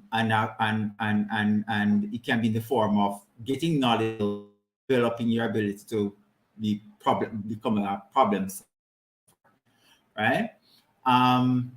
A male is basically programmed to compete. You cannot take that out of the equation, right? I say that to say this. Every male needs to master of a domain, right? So normally when a guy has a problem with your achievements, it's almost not found his domain. And it doesn't mean that, okay, he has to have some formal training or qualification. He simply needs something, right, that's good at. When a guy likes to know that, okay, this comes up, his name is associated with it. He's known. He needs to have a mountain where he climbed and stuck his flag and say, this is my domain. This is where I am, right? So my wife is awesome at this, and that I'm an fellow over awesome there is great at that, but I'm a great chef. this is me. This is I'm great at this. So whether he's like the best mechanic or chef or the best teacher, whatever it is, he must feel like the master of his domain, right? Once he has that, what it does wonders for us. All right, because women feel complete when they their circle, like certain ingredients such as having a family, having children, nurturing those children, and being in a nurturing environment where she feels cherished and valued. That makes a woman feel complete and like, yes, I'm good. For a man, it's his work. If a man does not find his work, oh my God, if he doesn't find his work, and you're going to have problems with your marriage because he's not going to be happy, and everything you do is going to bother you. Yeah. So you as a wife, you are going to be, his life is going to be like this train of dissatisfaction where you are going to be the only punctuation of pleasure in it, right? So his life is basically just one long paragraph of pain, and you're kind of punctuated with you alleviate a little, a little, but you're kind of just functioning not in the you could have, like when you're cooking up food, and because you have all these ingredients that would, but you don't have them, and then you come now with your seasoning salts or whatever, and even though seasoning salt would have been awesome, right? But because all these other ingredients are not in there, it's not enough. And unfortunately, and he's gonna blame you. Yeah, unfortunately, some wives have that burden now because you feel like, oh God, I'm not making him happy. What am I doing wrong? It's not. You're awesome, because mere fact that he stays with you, it means you're really doing well. Because if a man's well enough, yeah, if he stays with you and there's relative functionality in your marriage and he has not found his purpose yet, you have really overcompensated for a lot of things, right? So, but you see, when he finds his purpose, oh my God, when he finds his purpose, not only will he make you happy, he will make his family happy, he will make his community happy, and in many cases, he will make such a contribution to society that he be written down in the history book. Great men, because they found their purpose. So let me ask a question: Are you saying that the difference in education, a person two persons who have complete difference in educational status should get married? Are you saying that? Well, you have ideal conditions, right? It's like with a government, if you say the most ideal persons to form a government are people who are saved, sanctified, who have moral convictions, right? But reality often doesn't posit that. Often reality is that all of us come into marriage damaged in some area. And when I say the word damage, don't think of a crumbling. It means sometimes like when you're buying a house and you're inspecting like a leaky pipe, right?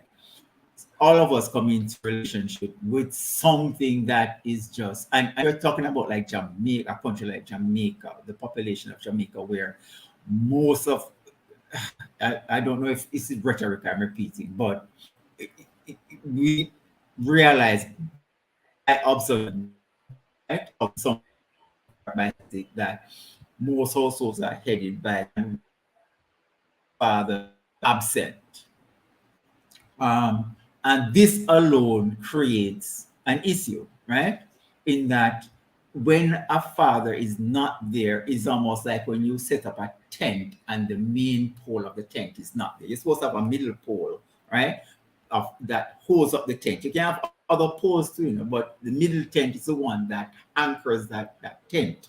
So that alone tells you that when you have pairings in our society, it's going to be between persons who have inadequacies that are usually beyond what is ideal. You're gonna, they're not gonna, you're not gonna find perfect come together or even ideal situations of pairings. But people can change, and we must accept the fact that people can change, especially if given the right tools.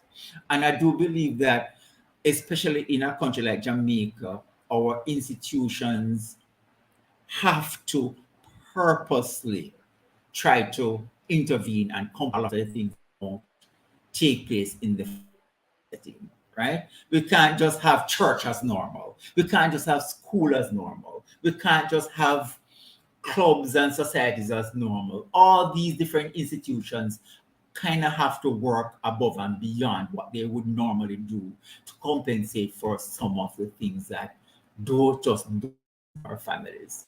Okay? So you're not gonna have the ideal couple coming together. You're just gonna have to work at it and work extra hard and be willing to work extra hard, and maybe the missing part is just getting the knowledge, because without the knowledge, without knowing, say, okay, there is a constitution, just like how a country has a constitution. If the country don't have a constitution, then how on earth they're going to know what is allowed and not allowed, what is reward and what is punished, what is going to work and not going to work. A relationship needs a constitution. And sometimes the wars that take place in a marriage, but both of you never sat down together and say, all right, this is acceptable, that is not acceptable. We're going to have this many kids and no more. We're never going to live in this neighborhood. We're never going to live below this standard of, you understand? So that when you lay down everything now, then both of you would have agreed and said, okay, these are the terms and we agreed to it. So I turn it over to you. All right, thank you so much, Lady Carol and Sir Stevens. Yes, it's true.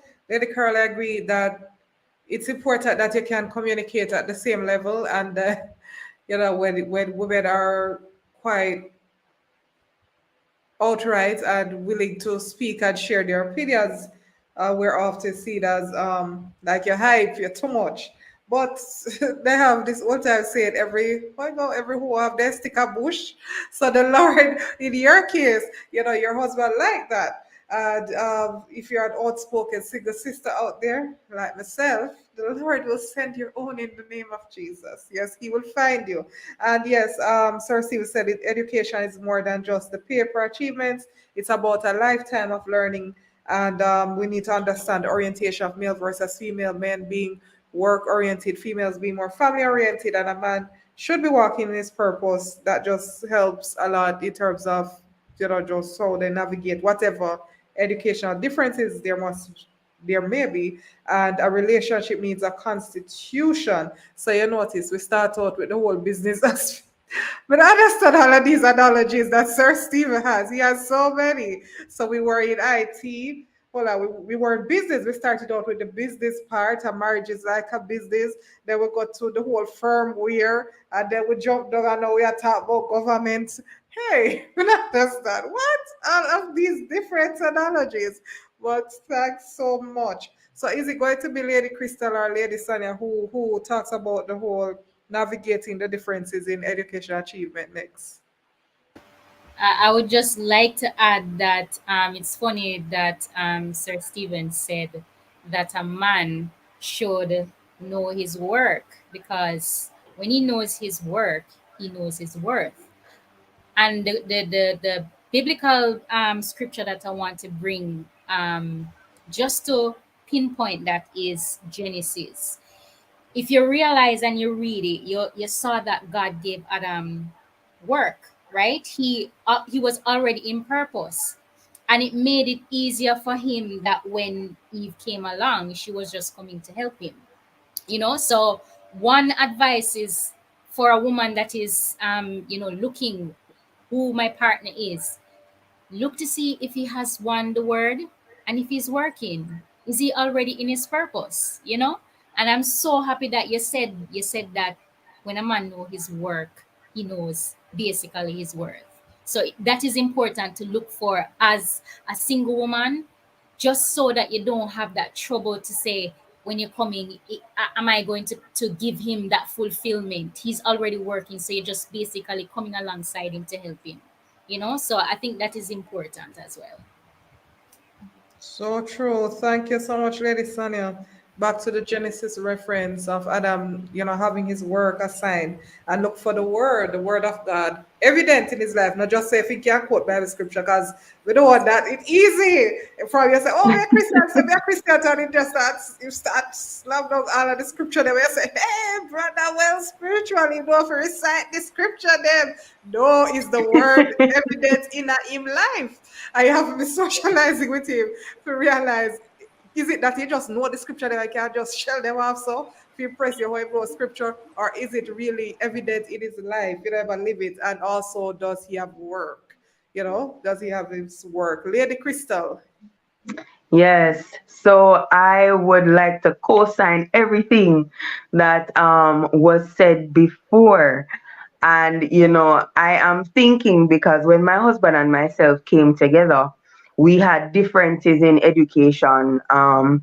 He was I had a BA degree. He had a high school certificate. And so, but we were able to communicate on such a high level. It was as if, you know, I didn't have to constantly be breaking down information to him for him to understand. We were at the same level. And, what I will say, don't look so much at the persons, whether or not they have a BA as well, or a MA, or whatever the degree is, but look at how so I'm an educator, so it would be hard for me to marry somebody who thought education and the pursuit of it was foolishness. That would be a serious red flag, because we would constantly be in conflict, because I would be on about, oh, I want to empower people with education and uplift minds and so on, and he would be like, yeah, like, why? You understand? And so look at the things that you are passionate about, and what you want to accomplish as well, and see how they mirror what that person is passionate about and what they want to accomplish. So I don't know nothing about cryptocurrency, NFT, stock market and trading, and my husband is all about that. He's into that. And so where that is concerned, he is light years ahead of me, and I don't understand any of it. And I have to ask him to explain it to me. Whereas, I'm a visual artist, and he might not understand everything that is in visual art. And I would have to say, all right, so, this is what texture is, and, little things like that. But at the same time, that we are all going to have things that we know more about, or areas that we know more about. And so it is for us to come together and to see how best we can move forward, because, for example, if I don't know how to cook a particular thing, and the willingness to find out too, to say, I don't know, but I can go and find out. So if I don't know how to do cook a particular thing, I am going to go on YouTube and make a search. You understand? And I don't have a problem saying, I've never cooked that before and I don't know how it cooked. But I know that some people, given that, cooking and the domestic responsibilities are those of the woman, there's this pressure that you should know everything. But if I don't know something, I just don't know it, and I'm not going to lie about it. And so there needs to be a willingness to say as well, I don't know, but I can find out. Or if you know, can you tell me? And so that is what I find has worked a lot for me and my husband. We are able to say when we don't know something, and we're able to go and find the information. So thank you. Thank you so much, Lady Crystal. That's true. So it's a matter of looking for the willingness to learn and the commitment. Not just say, "Oh, I'm willing to learn." They say it, but they show commitment to learning and they're open, whether male or female. They're open to saying that they don't know and searching for the info. And it's important to teach each other and learn from each other. Great stuff. Great stuff. So the other aspect, how does how do finances or earning ability impact the quality of relationships?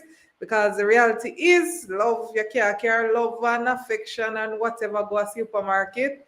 That not go work. You can't go to the landlord or go to the bank and tell him, oh, we are in love, we are in love, we are in love. Nobody know I hear that. The point is to live life, you need money. That's right. Yes, so how does that affect it? And also something else that I want you guys to consider, not just the differences in the earning ability, but also the ability to manage different levels. Because say, but I don't know why. From when this topic come up, this was the image in my head. So you have this attorney that or somebody that practice and she is used to making millions, but to her that does seem like not much because it's just the nature of her profession. It's a high yield thing, or it could be a doctor. It's high yields, but this gentleman may have never even been able to see like 100,000 at a regular in his bank account, and then you bring those two together and say, okay, then we're gonna be commingling funds and all of these things, and it's like this I guess tension, so to speak, in terms of no, although you're seeing all of this money, the point is this is just revenue. This is not my profits, and not just profits because you have to do retain earnings to keep the practice going, right? This is the draw that may have actually, I know I'm not being selfish in, keeping back anything, but the point is we need to not slay the goose that lays the golden egg. So how do you manage that tension? Because honestly, we have more females graduating with degrees and they're going further in terms of their schooling. And the more degrees you have, generally the ability to earn increases. And there's this divide. So how to manage that tension? Yes, the man is the CEO. We agree with that. But who should be the CFO? Because me I tell you from now, so me don't call dibs for CFO. So anyone who wants to pick up that, how to manage the differences in financing and earning ability. I think I want to go first. I think I want to go first for this. For me and my household, I would say that we have to identify what are each other's strengths and weaknesses, right? Um, what are you good at managing? In my household, my husband is the better saver and probably the better spender, right? How that gonna do? Y- Me not Yes. understand. How that how say how? Listen. I think after a certain point, you get to see what this person comes or what this person brings to the table, right? And you have to be willing to accept certain things as it is, because if you are having it in your head that this is how it's supposed to be, then chances are you're going to have a bit of an issue, right? So I think both partners should be able to come together, sit down and say, this, I think this, if we do it this way, how it's going to work, see how it works, and then you go from there. Everything is trial and error. And it's important to say, honey, I probably am the one that is making the most money, but I just can't deal um with the expenses. I am not good with saving, so you are the one that's better at it. Let you do it, right? So we have to identify what are the strengths and the weaknesses when it comes to partnership, right? Or it could also be a case where both of you are just not good at it at all. Get somebody to come in and help you. That's just the reality, right? So we have to call what it is as it is and work towards that, and I think that's what has helped me in my relationship. So you have to come back and say, this is what's working for us, let's do it that way. I don't know if that's how others look at it. I agree with you, Sanya. I agree with you because I am not good at the saving at all. My husband is the saving man. He is generally better with money than I am. He knows how to tuck things away, and so for a rainy day. I am more the person. I know how to manage the house. I know how to make the dollar stretch at the supermarket. I know how to keep the house going, you know. And he's the one like, yeah, we need to put this away so that when this emergency comes up or for a rainy day, and he's that person. And if he put something away, not touching for any reason. Me now, if I'm the one that put it away, I'm like, and something comes up, I am more inclined to say, oh, since this is here now, maybe we can use this over here that we had put away for a rainy day to take care of it. So, I've had to learn that he's better at saving, and that's fine. That's absolutely fine. And, I've had to we both are finding ways to make extra income to supplement whatever needs the household may have. Because, rainy days are imminent. They are going to come. And so we have to ensure that the family can stand financially. Over the years, our incomes have fluctuated. We've had situations where he has been earning more for one period of time, and then you have another situation where I'm earning more for another period of time. And so we've had to learn, in spite of how much the other person earns, we're still going to use whatever skills that person have in whatever area, because not because is my money is bigger means that he has no say in how the money gets spent. You understand? Or vice versa. And so we've had to learn that as a couple. Well, thank you so much. So, Lady Sanya says, identify the differences in the ability to manage the finances. Lady Cristal, split the task according to the strengths of each partner. And she raised a very important point about developing multiple streams of income and understanding that you'll have fluctuations in terms of who is earning more at different points in the relationship.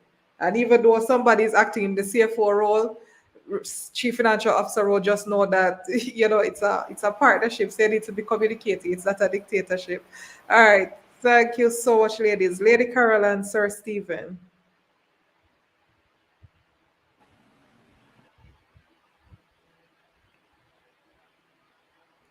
Press it, press. Okay, you can hear me? Okay. I think for one of the advice I would give for persons who are dating, you have to discuss everything. I remember doing two things, and it was kind of in my innocence. Money don't mean money never meant a lot to me one time because I have money, so I just spend it. I don't worry about who is earning what, and it was never an issue for me because I grew up seeing my mother do that. My mother would just run her house, and she never asked my father for anything. If he brought in something, it was fine. He didn't. She just did what she had to do, and I was the same personality. It never mattered to me about a lot of things, but so when we just started, I was earning more at the time, and so it was fine. I really didn't care. We just did what we were supposed to do. And just like he said, anything you want from the man, it has to be stated early. Constitution. You gotta state it early. Okay. It took me a while to get him to see what and stuff changing. It took him a while to realize that bird you need to sort this out. So Stephen is the ultimate writer. You call Stephen to write, he will literally, and you say, Steve, you give him a deadline, he will literally sit down and the next 2 weeks just zone off and write. And I'm saying he will write, he does food, so I don't really care. But him have two kids who eat no food, and I'm like, You gotta balance it. You can't spend the whole time writing. We need to make some money. And I remember one day he snapped at me and he said, all he talk about is money. I was so shocked because I never talked about money except when we needed money. Yeah, I never talked about it. And that was the problem. We should have talked about We it never before, talked about from it until we before. needed money. So when he said to me, all we quarrel about, all I argue about is money, I am shocked. I am shocked. I'm saying, what is he talking about? There's light, there's water, there's internet, there's everything. How you think he get paid? Yeah, I mean, we're writers and we earn from writing. We earn. So while and then remember, but I'm helping with the writing too. Yes, you may be the dominant one, but I am helping with the writing. I edit, I change, I do all that. So, but I have another job and all of this, and I'm saying, but you live in a false paradise. There are bills that needs to be paid, and yes, the books earn money, and yes, the books earn the big money, true. But so are the big bills, and that's what it pays for. And there's the everyday running needs to be dealt with. And like I'll tell all men, anything. You see, I remember I made a statement once. Some boss was being mean to him, and I said, "You need to tell that man, say, you don't necessarily need this job, because it's not like say your home is not covered. Don't make statement because I think that locked in say trouble comes, I will cover the bill." And so you have to be careful with the message that you send men. I'm going to give you a simple message just to emphasize what I'm talking about. I apologize to my son because my son struggled to hold the pencil and the pen, motor skills. And I think the reason that happened on my daughter who mark up everything, I stopped my son from doing that. So after a while, his motor skills did not work very well. And he's now 12 or 11, and I apologize to him. I said, Gerald, I think it's I was the reason why it took so long to write whatever, because I never allowed it to mark up the wall, whatever. And at 11, the boy start mark up the wall. No, he's already right. But because my plan that something in his mind, he started marking up the wall at 11. Anything you tell them, that's what they're not going to sit down and say, no, they're going to hold. Say to the fact that I never complained about it, I never argued with him about it. The fact that I even made a comment that tell the boss say it's not like you don't have somewhere to go and you need the job. I think in a very indirect way that locked in his brain. And so now he talks differently. Only us, we have had to make major adjustments in terms of our relationship in saying, listen, I remember that time when it comes to this, I usually say, I don't want to talk to my husband. I don't want to talk to my husband.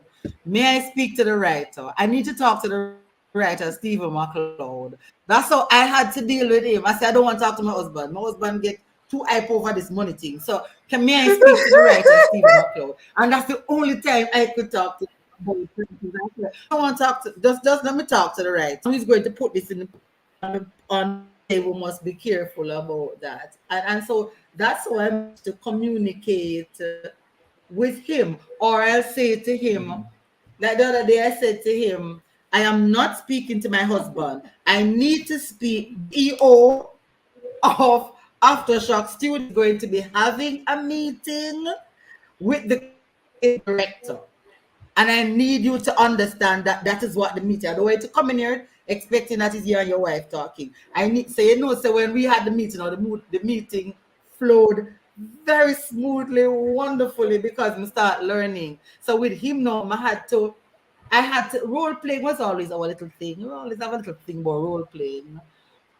Sometimes to draw for it, just understand where we're coming from. So the first thing I'll say to ladies, and like you said, circumstances changed, Lady Cristal. You're correct. And so I'm saying you have to establish a constitution.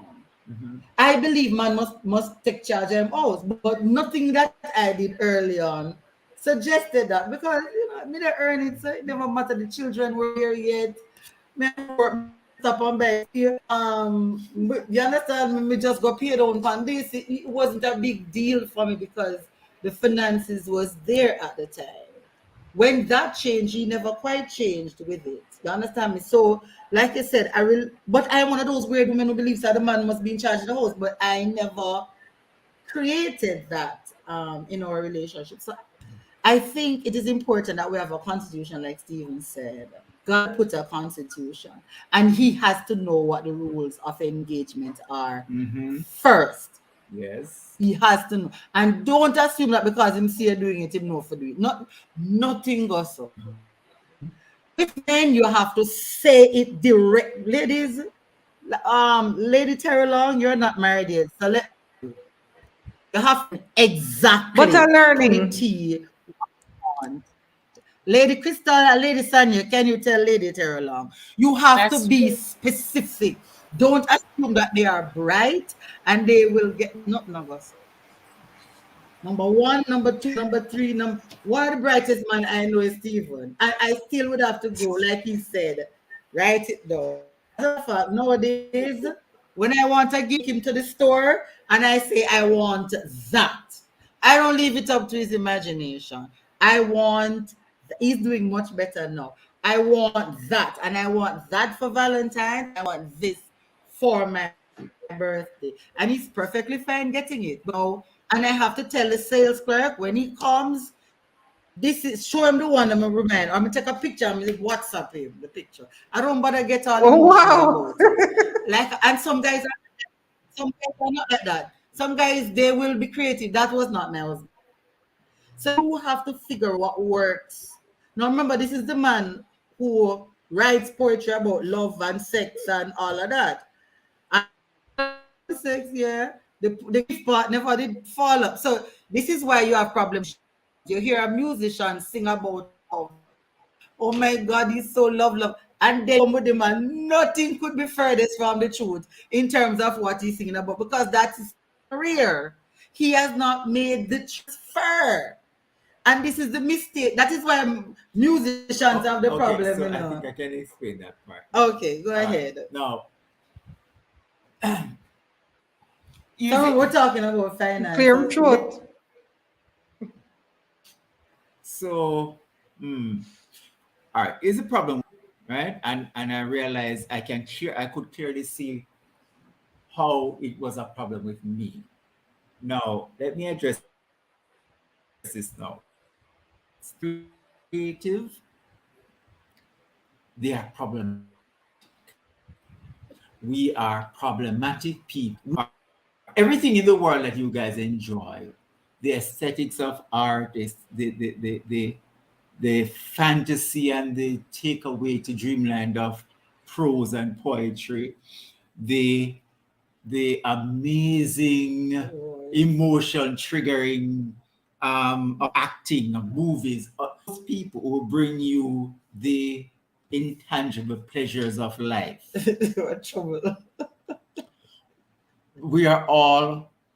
We make problematic spouses, right? Because it's something I had to come to terms with. You have two types of persons who are creative. You have the artists and you have artisans. Now, an artist will make his mother work to finance his art. That's how bad it is, right? And those are the ones that like walk on the beach and see a driftwood and decide and see a piece of art in it and spend 3 months carving something out of it while his family is there and their hands on their like he's done with it. What his purpose is gonna serve. Right? Now, for years, I'm not saying that I was that extreme, but when you're talking about coming into a marriage as a creative person, you kind of quickly make the transition from being an artist to an artisan. What do I mean? The artist is the person I described before. An artisan is somebody who develops marketing strategy, meaning that you now have to business acumen, to take what you create and package it in such a way that it becomes easy, right? So yeah, the best way for that to happen is to have a mentor, right? Somebody who basically takes your hand and says, all right, so you're great at this. So here is how you make this work in the real world where you need it to generate income. And in Jamaica, that is non-existent. You kind of have to go figure it out yourself. In my case, circumstances made it necessary for me to make that transition from being to an artisan, right? I had to learn business acumen, figure out how do I take naturally God-given skills and make it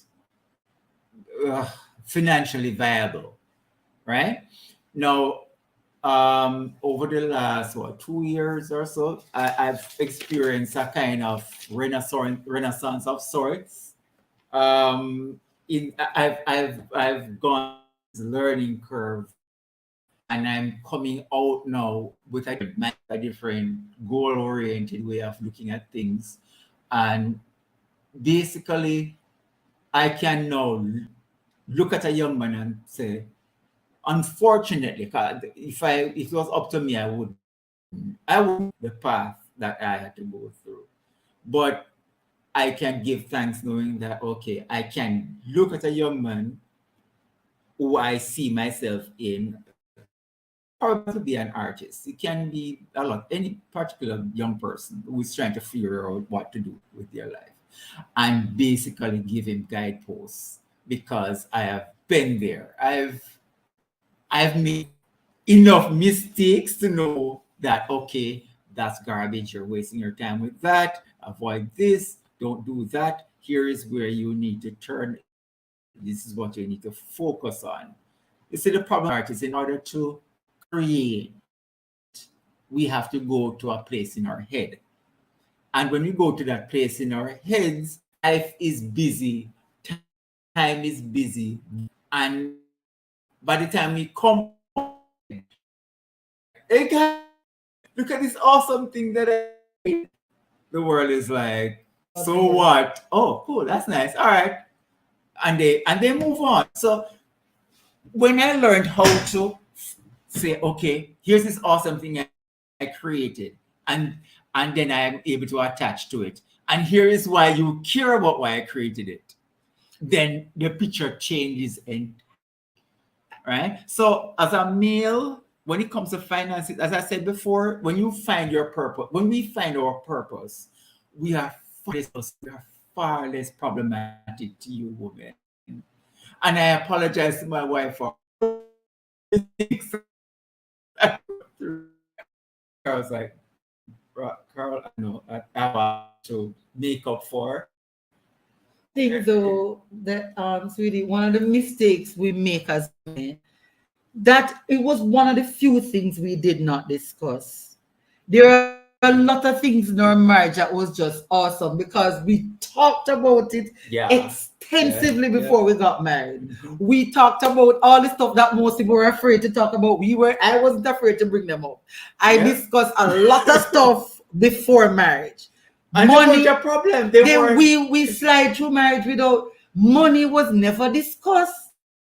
I was making more. I was not about to make feel bad about it. So we did not discuss it. Never, ever, ever, ever make that mistake. It must be discussed at length.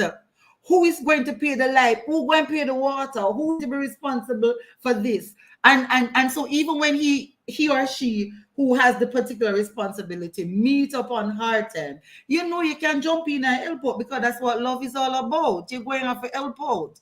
And it's not a rigid thing. Your love will say, all right, baby, I know you can't manage it now. So here it is. And you have a joint account with the tone money in, and it pays the bill. But it must be discussed early, because it can become one of the biggest sore points in a marriage. How do finances and earning ability impact the quality of relationship? Extensively. extreme. Tense. And then what happens? Some of the topics that are supposed to be discussed, like business, finances. The reason why was because you're in courtship period, you're in this paradigm of and bubble of romanticizing each other, the whole situation, the whole, so it's kind of distracting. And then if you bring that to the table, let me answer this. And this is this thing when the kiss away, okay. This is this thing when the kiss away the problem, you need to fix that. There's a problem come and a man will do a man is like water, he's gonna take the easiest route out. You see this thing where you have a difficult topic and he might be like, be just calm, be no. That's why rivers are crooked. No. No, we're having this discussion. They will try and kiss away all kind of stuff. Don't do that. You have to talk it up. No. All when you want to look at troops, no. This is important because every time they meet upon someone, so it's so hard to the man. No, this is important. And premarital counseling, not 2 day, not 3 day, the 6 premarital counseling. That long period where you go once a week, twice every month, whatever, it must be done. It's important. I just want to add this too. If there's one life lesson I've learned is this. We're living in a fallen world. And because we're living in a fallen world that you cannot escape. Unpleasantries exist and they cannot be avoided. The only way you do is you're gonna face the unpleasantries at the door when it's still a baby and learning how to talk, or you're gonna meet it later on through avoidance when it has fully grown and has teeth and claws to chew you up and spit you out. So I right now face the unpleasantries and the disciplines of whatever you need to get done in your life early, so that later on when you meet those unpleasantries, you're a big man too. You'll meet them toothless. They won't have any teeth to bite. You have and say, "Oh, I dealt with you when you were a baby," and it just walks out. Yeah, I remember you. You faced me. We're good. We're good, right? But if you don't, avoidance. That's when marriage get teeth. Yeah, and bite. And bite.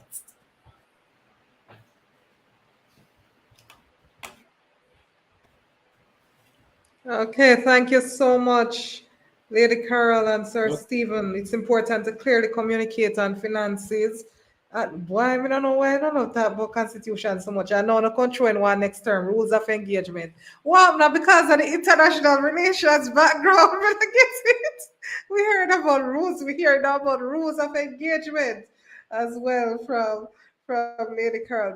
That's true. But also in their discussion, I don't know if you caught it, but we also get some insights into how to manage working together. And that wasn't one of the topics, but how do you navigate working together as a couple, in marriage, and it not ruining a marriage. And Lady Carol raised a very important point about being able to role play and understand, separate yourselves according to the different roles. When it's work, discussion, and so forth.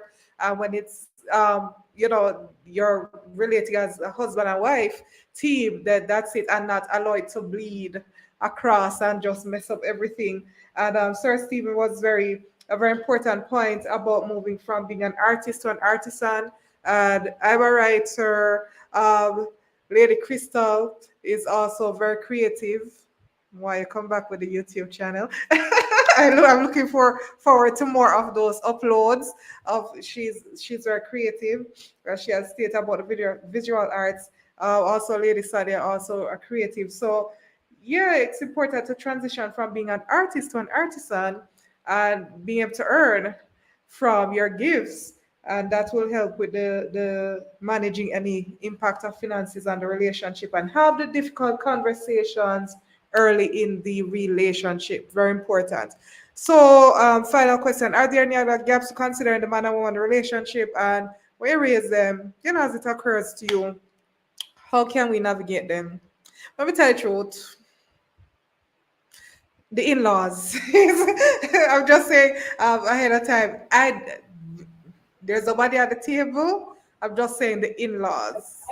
Both the mother-in-law, especially in the Jamaican context, managing that.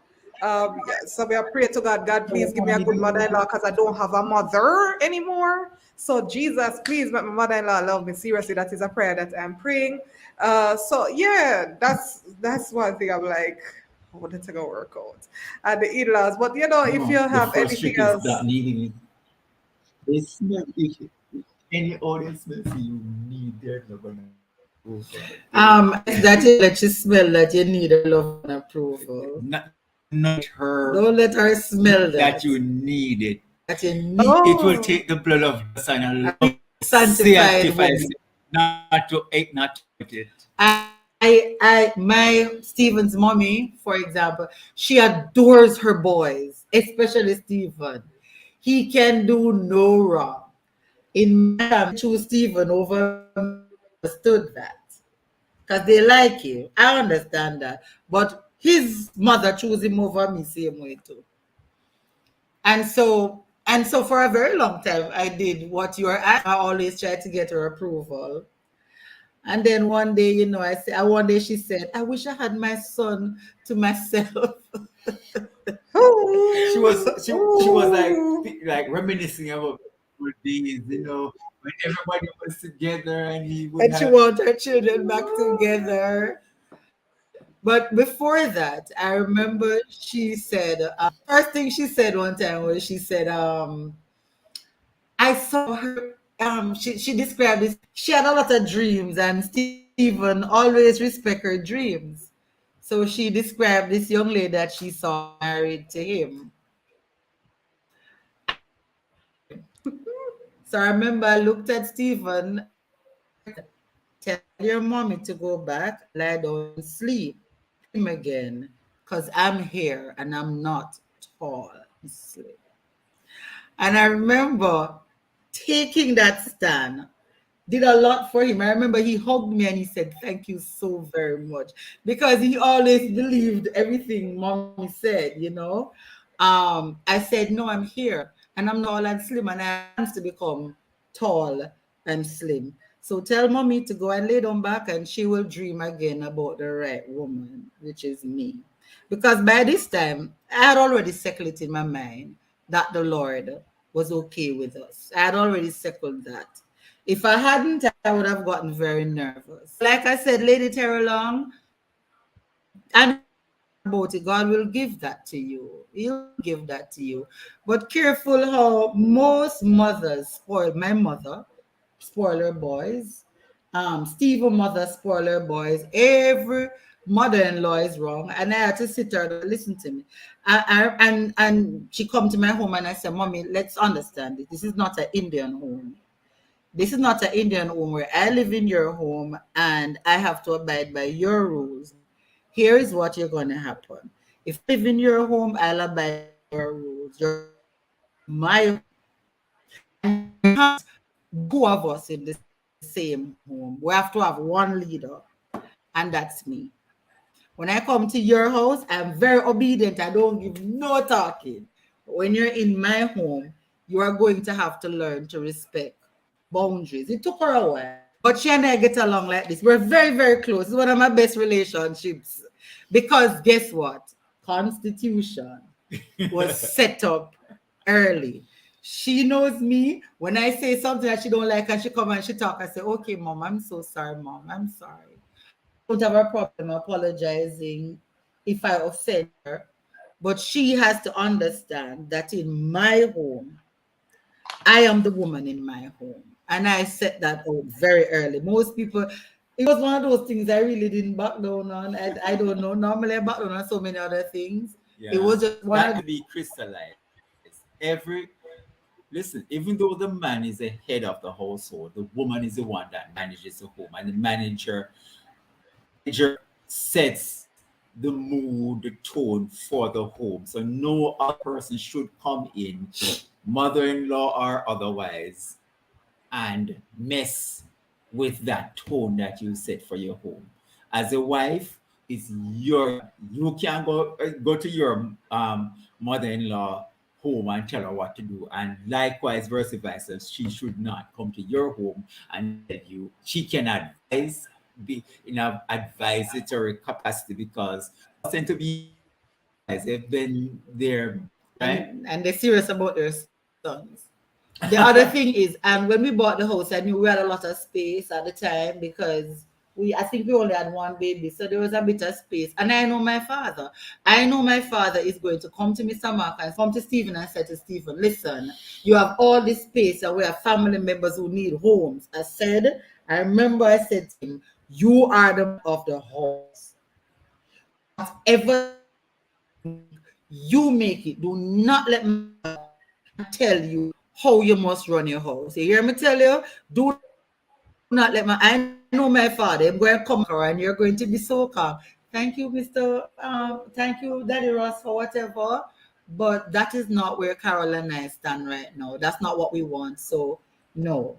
And so we had to establish this very early, that the two of us make the decisions. Mm-hmm. Even when it comes to the children, when we disagree, they don't know when we disagree, because we have a united front before them and they don't even know place behind them, because trust me, enough time the two of us go at it, but the children ever what is taking place in that room.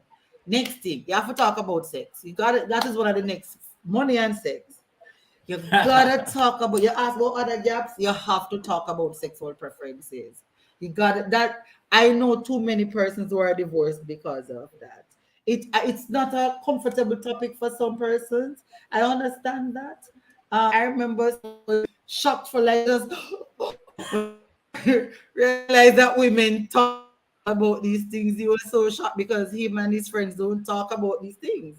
It just never get discussed. And he was, I think that's one reason he likes ladies, because he says women are always very honest about most things, but it has to be discussed, just like money. How you rear the children. What are you a spank, you a parent that talks? Do you do time out? That needs to be discussed. Steve can be a hermit. He was brought up, he's an artist, so he can go by himself hours. Days I had to go down to the knocking my virgin. It's 3:00 in the morning. I need you in bed. You need to come. So you understand me? You have to talk about these things. These are still simple little things that cause me. I wanted to respond to you and Lady Terry Long when you said about it. If I ever see it. Stephen and myself don't fight over the toilet seat. We don't care. All of us on the daughter that we raised. Yep. And we did not trade that she have to put down the toilet seat. Goes ballistic if she goes into the bar, toilet seat is up. Why is it up? This is crazy. And I'm thinking, she really was my boss. Me and Stephen don't care. But this is crazy. I don't understand why the toilet seat is not down. You two need to get yourself sorted out. And I'm like, what? We never train like that way. So I'm saying, imagine she's my man who, like Stephen, don't care if the toilet seat is down. Well, I come. No. Getting me a little, but he understand that same personality, being married to somebody who really don't care about the toilet seat. Mm-hmm. So these are the little things that cause problems in marriages, you know. I have a rule, like when I used to be the speech choir director, there was a simple rule that I taught them to adhere to. Dress properly when you're coming for when you're coming to pause.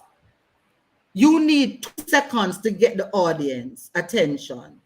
If you lose that 2 seconds before you start, chances are you can't get them back. So the last thing you need is for them to say, oh, there, panty print. Oh my God, what is that? You don't give them when you're standing before them, ready to talk about Jesus. Give them no chance. Just hit it. Same thing with marriage. You are going to meet so many problems. Some of them you're not going to see them coming. You can't prepare for everything, but you can at least eliminate many of them by having that discussion. There are some core things that if you, I don't know, it's like every environment attracts a problem, right? There is a financial environment, it attracts other problems because no problem walks alone. Every problem has its flies. I don't, they're just, it's like if this problem is there and it's rotting or whatever, try and say it's gonna bring some vermin, some fly that is attached to it. So if you can eliminate a lot of the core problems in marriage, then we're gonna find that the other ones that pop up are manageable, right? They are fixable, right? So like my wife just said, if you can have a condition for sex, as unromantic as that sounds, because when you talk about applying formal structure to things that we associate as being Cupid territory, it kind of give it a little so some guys will like money, so we can about money and future. She just kill vibes. Don't listen to it. Kill the vibe. You need to kill it because you're Christian anyway. But like I said, if one party wants to have sex 5 days a week and the other parties are 1 time a week tuition, and you kind of know even before you get married, well, I knew that before we got married, then you're on paper say, all right, sweetie, we need to meet in the middle. So you can't, so like the woman, you can't have headache every other 4 nights. You understand? When so the one a night must know, say, okay, you have to give more than 1 a night, and the 5 a night has to know that you can't do 5 a night. So middle girl.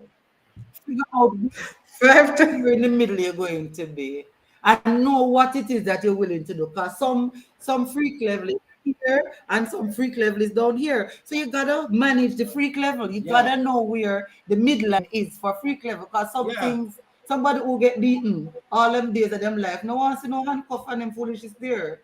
We're into handcuff, all kind of stuff. You understand? You gotta talk. You know what boundaries are. You have to have that discussion. Don't play that game. And nobody, listen to me. Let me give you a secret. You know, when you say preaching, let me tell you what. Yes, you know why pastors get into trouble? Pastors need to be married. You see, when you finish a message that was awesome and people riveting and people responded and the Holy Spirit you need to go home to a wife, because you leave that emotional eye, and if there's ever trouble nearby, trouble find you. And that is why you will say, oh, just preach a message, then I'm going to do that another day later. Listen to me. Don't be that serious. I've learned that transfer there need to be made. You need to have a lady or whatever, or a man to transfer that, or else you stay away from all trouble until God brings you down. Something as simple as that is something a man needs, and I understand that. That's what you get tempted at your strongest and your weakest. Yeah. You gotta know those little things. Tricks of the trick, like relationships, marriage, like I said, every area, every we call it jobs, capacity, profession. It comes with the tricks of the trade, right? And like in marriage, you have to purposefully plan it in such a way that you're held accountable. Right? Yeah. Never have a game plan where you say, like, if you have a meeting with a female, somebody is there. Yes. You don't have the door closed with the person. Rules of engagement. You have to be purposeful and planned and smart. Because there are some things out there that will just trip you up. But if you prepare for it, at least try. Yeah, at least try. Nobody can hold you, beat you too bad if you try. Okay, thank you so much for the words of wisdom, especially when it comes to the mother-in-law matter. I remember that Lady Carol, the mother-in-law matter. So any other Lady Sanya, Lady Crystal, any other gaps in relationships that we should consider? And yes, it's very important to talk about sexual relations, sexual preferences, child rearing, in-laws that I raised, all of these different things. But anything that you'd like to that jumped out to you when you were preparing about other gaps in Yeah. relationships? Yeah, I think it's important to know that your relationship is yours, right? Form a friendship, have boundaries, and learn to compromise. That's what I've learned, right? So if you can get that part, everything else will be a little bit easier. That's what I'll say. Lady All Crystal? right. Yes. So for me, definitely one of the things that was at the forefront of my mind because of the area that God has tasked me with. Um, I think a lot about conflict resolution styles. Um, couples need to pay attention to how the other person resolves conflict, right? And it might not be conflict with you, it might be conflict with a family member or with a friend, or because if that is the pattern that they use to resolve conflict, it means that when you and them have a conflict, it's the same pattern that will apply to you. And so talk about it. Try and find out if the person is honest. They will say, me malice people. If them say something what me not like or them do something we not like, me will malice them, right? Or is it that the person, them are gonna shout, them are gonna have a shouting match, right? I will shout at you if you do or say something that makes me upset, and when I am done shouting, then I'm good, right? So we need to talk about how and pay close attention to how the person resolves conflicts, because conflicts will come, and marriage is till death do us two part, right? And we are going to spend a lot of time together.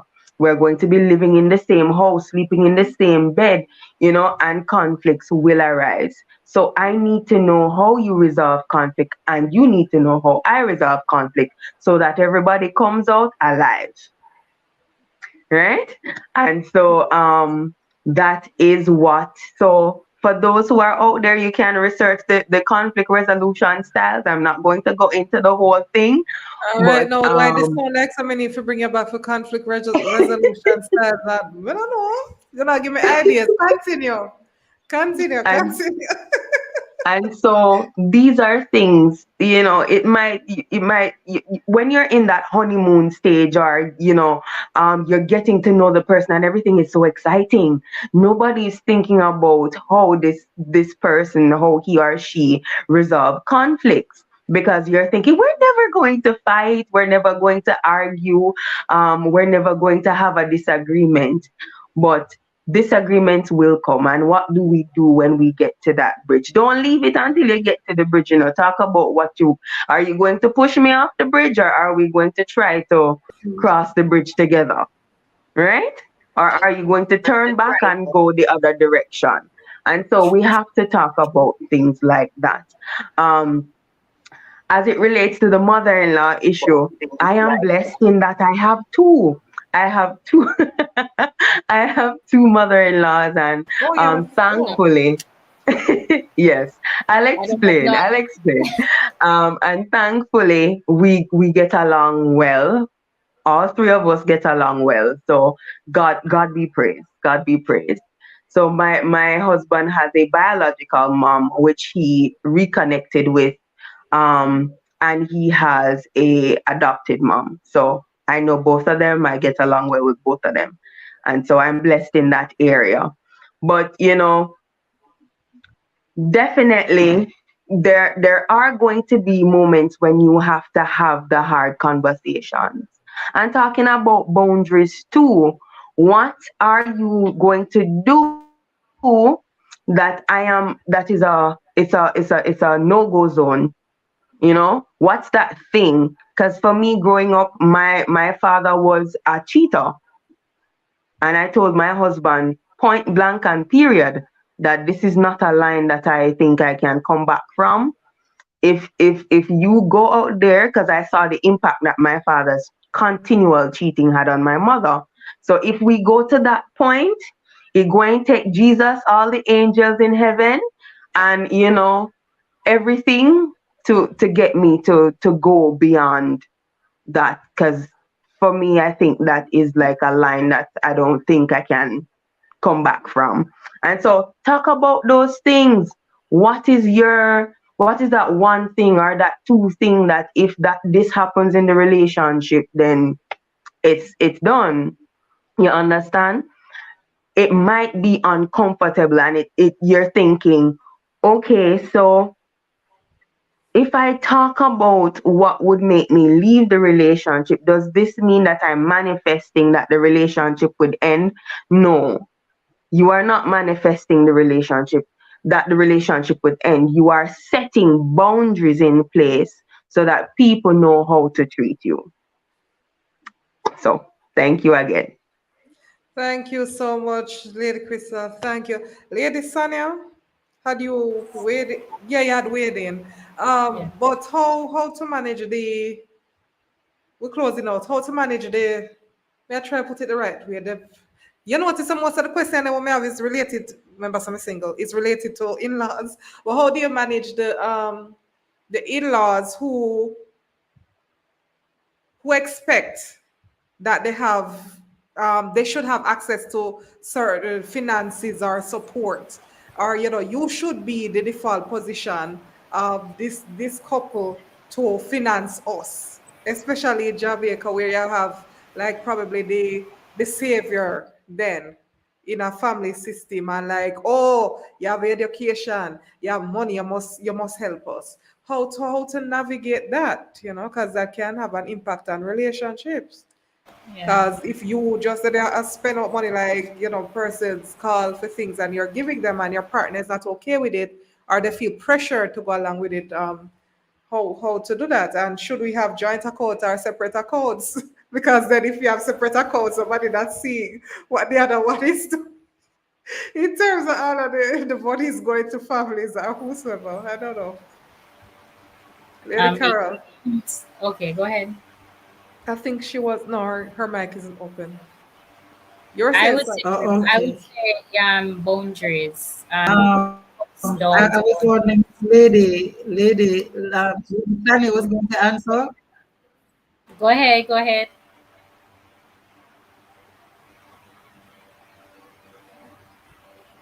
Um, Lady Carol? Lady Sunny is talking. I'm not sure. Like she said, Sanya said, set boundaries before you get into the relationship. Set those boundaries. And mother-in-law needs to know those boundaries as well. I mean, I can tell you horror story. Maybe that is the reason I insisted on knowing and setting those boundaries early. Um, because I know horror stories about mother-in-laws, and some of them are frightening. They're too much. You understand me? So set the boundaries, and if it don't look like the boundaries are going to work, then don't get married to that person. But you have to set the boundaries. I mean, I know a situation where the person is earning really good money, and the man gets all the money. The wife barely gets $10,000, and this is whether she's working or she's not working. She barely gets $10,000 to carry whatever extra she needs to do. And I can't even tell you the amount of money the mother gets. And this has been happening for years. And that this one is the most extreme. That, but the others, I know too many horror stories. We know too many horror stories about mother-in-law and families. I have a friend who is in the name of Jesus, I cover her seriously with the family family thing where the husband brings most of the money and give the family because that was what before they got married, and the family is insisting that she's unreasonable for expecting him to do otherwise. So Yeah. it get because he was Yeah. always the breadwinner. She And these are Christians. These are all Christians, by Yeah. the way. Yeah. It becomes Set really boundaries. volatile when they see you, the in-laws, intruding on their otherwise paradise. You know, it's like you have some people have their kids and you're like, you're coming now to upset the natural ecosystem of our family. Who are you? Why are you so important that we leave our home and come and reside with you? He does all these wonderful things for his family.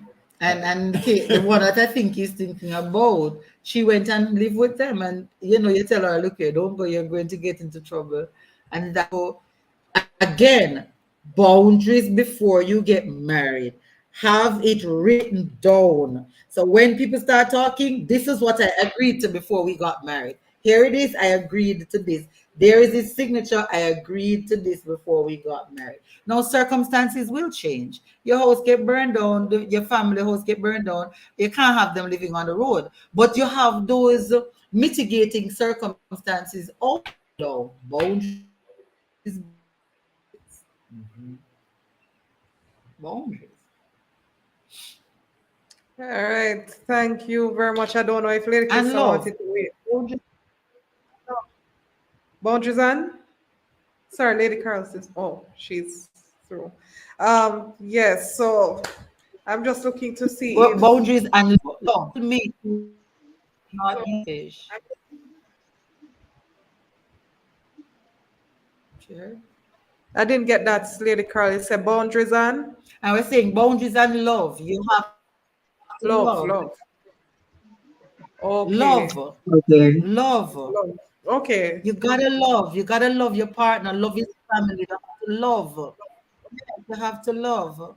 Mhm. Love And and cover a and multitude and of and, things. and also too though you have to kind of the relationship with pre and because sometimes you fall victim you and your friends get together You on hear the about the engagement and I mother-in-laws. say my girl mother-in-law going Don't think and like you that. have that stuck in your head before you even experience the family you already have that and then it kind of colors your interpretation of of their Your actions in-law. it's on and because you already have tinted glasses of negativity when they do or say something, you're going to interpret it a particular way, and then that can trigger a cascade of negative interactions until it reaches a point where it becomes a self-fulfilling prophecy. Prophecy. You So be know, careful. yeah. So you have to be careful. So Enter with an open mind. the general rule is going with an open mind, be kind, set boundaries. So in other words, for every action of positivity that you have a counterbalance, right? So you can be open but guarded. You can be kind but set boundaries to your kindness. Thing salvation. You get free when you're saved, you're free. You can do what you want, but at the same time you have to balance it with discipline because with freedom comes responsibility. You understand? So it's like everything in life. It's walking that tight rope, of balance, where you say, oh, because marriage is a melding of two families, and you cannot ignore that principle. That's always been this principle of melding families. That's So marriage. it's like a merger. When you have two companies that are merging together, they have to figure out each other's culture And compromise. and find a middle ground. Yeah. About Indeed, those indeed. preconceived ideas.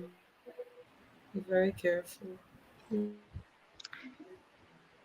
I remember when my husband and I think it was like a year into our marriage, um, one of his cousins approached him and took him to a loan facility to help him get a loan.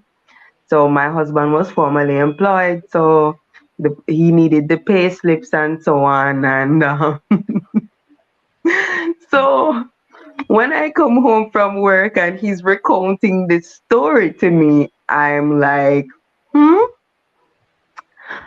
how does that go work? What if he defaults on paying back the loan? Who is going to pay the loan? Because the loan is coming out under your name. So are you willing to pay back however much money he's going to borrow? Is that a risk that you want to take? No man, him going to pay it back. So I said, are you sure? Can you guarantee that he will pay it back? Needless to say, that loan wasn't taken out in my husband's name because maybe that was what it was before we got married. But no, if you get debt, it's going to be our debt. You understand? It's not just going to be your debt. And so I had to, I didn't say to him, don't take out the loan. I didn't take that route. I asked questions. So, what is going to happen if the loan is not repaid? And so, my husband and I, we're very giving people, you know, but we have had to learn when to say no. When is the appropriate time to say no? Because, even now that we have children, I have to say to him, and we have to remind each other that we can't give away everything. We True. need to put something away for the kids. We need to ensure that they can eat and they're clothed and they're properly sheltered. We can't just think about what what we can do without, but we have to also think about, can our children do without, you know? And that's one of the things we have had to learn in our marriage. So we kind, but yeah, we can't do everything. Um, and our families, combined families, have been very understanding of that. And they know that we can't be at all the family events either, because we both come from big families who like to gather um, on particular holidays and so on. And Christmas is always a challenge because his family is usually having some event and my family is usually having some event, and we are usually caught in the middle. Um, so we've had to learn how to split it up. Maybe we go here in the morning and then at 12 noon we switch and go somewhere else. And so, because if you don't show up at one, the other will get offended. So we have had to learn how to share our time and how to share our resources and when is appropriate for us to say no. We would love to, but we just can't. Okay, thank you so much. We have had a masterclass. I'm looking in the comments, not seeing any comments. So, and time is far spent. So there is no Q&A. I'd said if time permitting. But you see how the masterclass and like all of this knowledge just came in. So I'm sure that you have been blessed. So what I'm going to ask each of my distinguished guests to do is to just share how you can be contacted, like what you do, and how you can be, well, not how you can be contacted, that's in the description box below, but just share with our audience, what you do and how you can serve them further.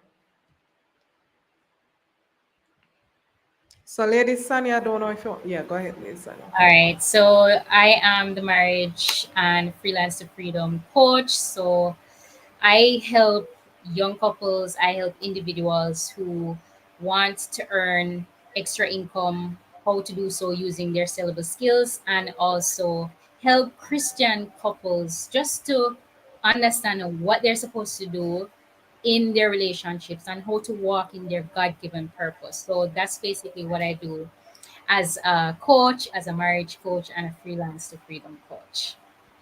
Right, and you can see all of Lady Sanya's details in the description box below, and just make sure that you're following them on Instagram, and Yes. on Facebook.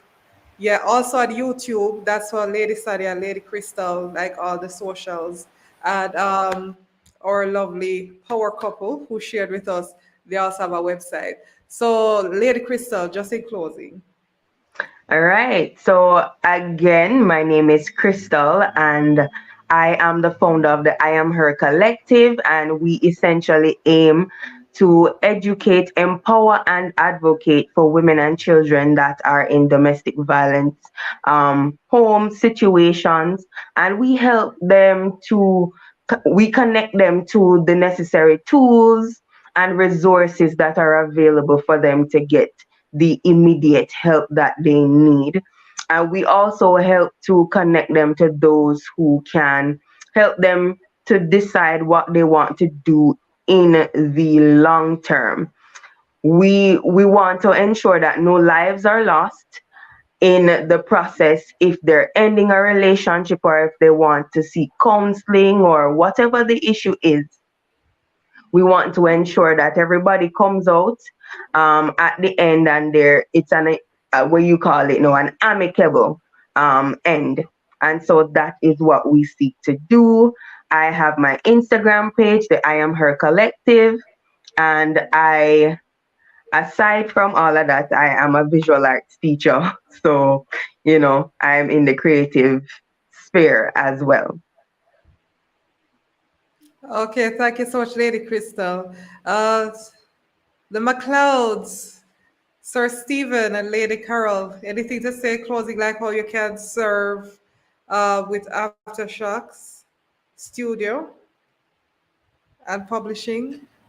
Well, we have a number of books. Yeah, we have a number of books that we're publishing about relationships, about how to navigate relationships. We have been on a number of platforms. We said yes to the Lord. And so far, as soon as somebody asks us, we just present. The day I said yes, the calls kept coming in, but that's what we do. We told the Lord yes. When he kept saying, what are you going to do? Yes. Tell us what you want to do it. And that's what we have done. So we ask us present, just present. As in terms of publicly how we are reached in terms of that. We have written a couple of books. We have the Intercourse of Love, and we are supposed to be doing another book. Right? Hopefully, it will be finished before the year is out. It should be finished before the year is out, and it's giving Christians some guys, Christians and non-Christians, because it's not going to be about but it's as to what are some of the things you need to have in your life, what are some of the guidelines as it relates to relationships and families and children, what are some of the guidelines to consider. I think we have so far opened up ourselves for scrutiny.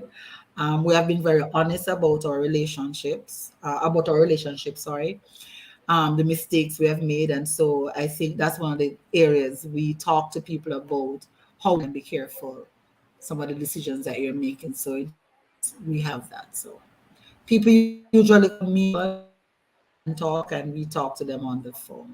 And if we need to meet in person, we usually meet in person. Okay. Sir Stephen, anything in closing?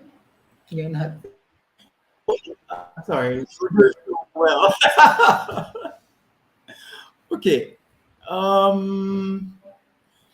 The vision for a company is to be a conduit for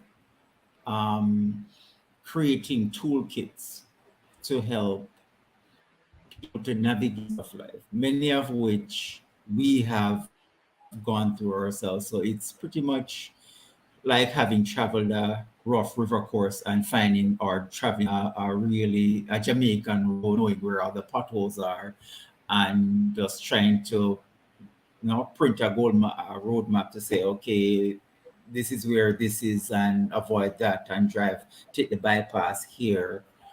And so we are pretty much in the process of doing that through creating like websites, through creating literature, I mean, we've even sat down and considered numerous other outlets such as plays and such, but came sort of slow down some of the things that we had in the pipeline, but we are still putting things together to get all of those things done because we really have a passion for letting people, we don't Live better lives. live better lives. We don't want people. I don't want people to make the mistakes that we've and there are some mistakes that Avoidable. are avoidable. They say a smart person learns from the mistake, but a wise person learns from the mistake of others. We are able to, I think we can best serve humanity by presenting to them who we are, authenticity, and saying going forward, let's learn from history. History is one of the passions that I've taken up recently. I'm kind of going learning about because I'm realizing now that a lot of mistakes, a lot of lessons that are to be learned can be found in history. You don't have to gaze into a crystal ball or say, God, open up this revelation.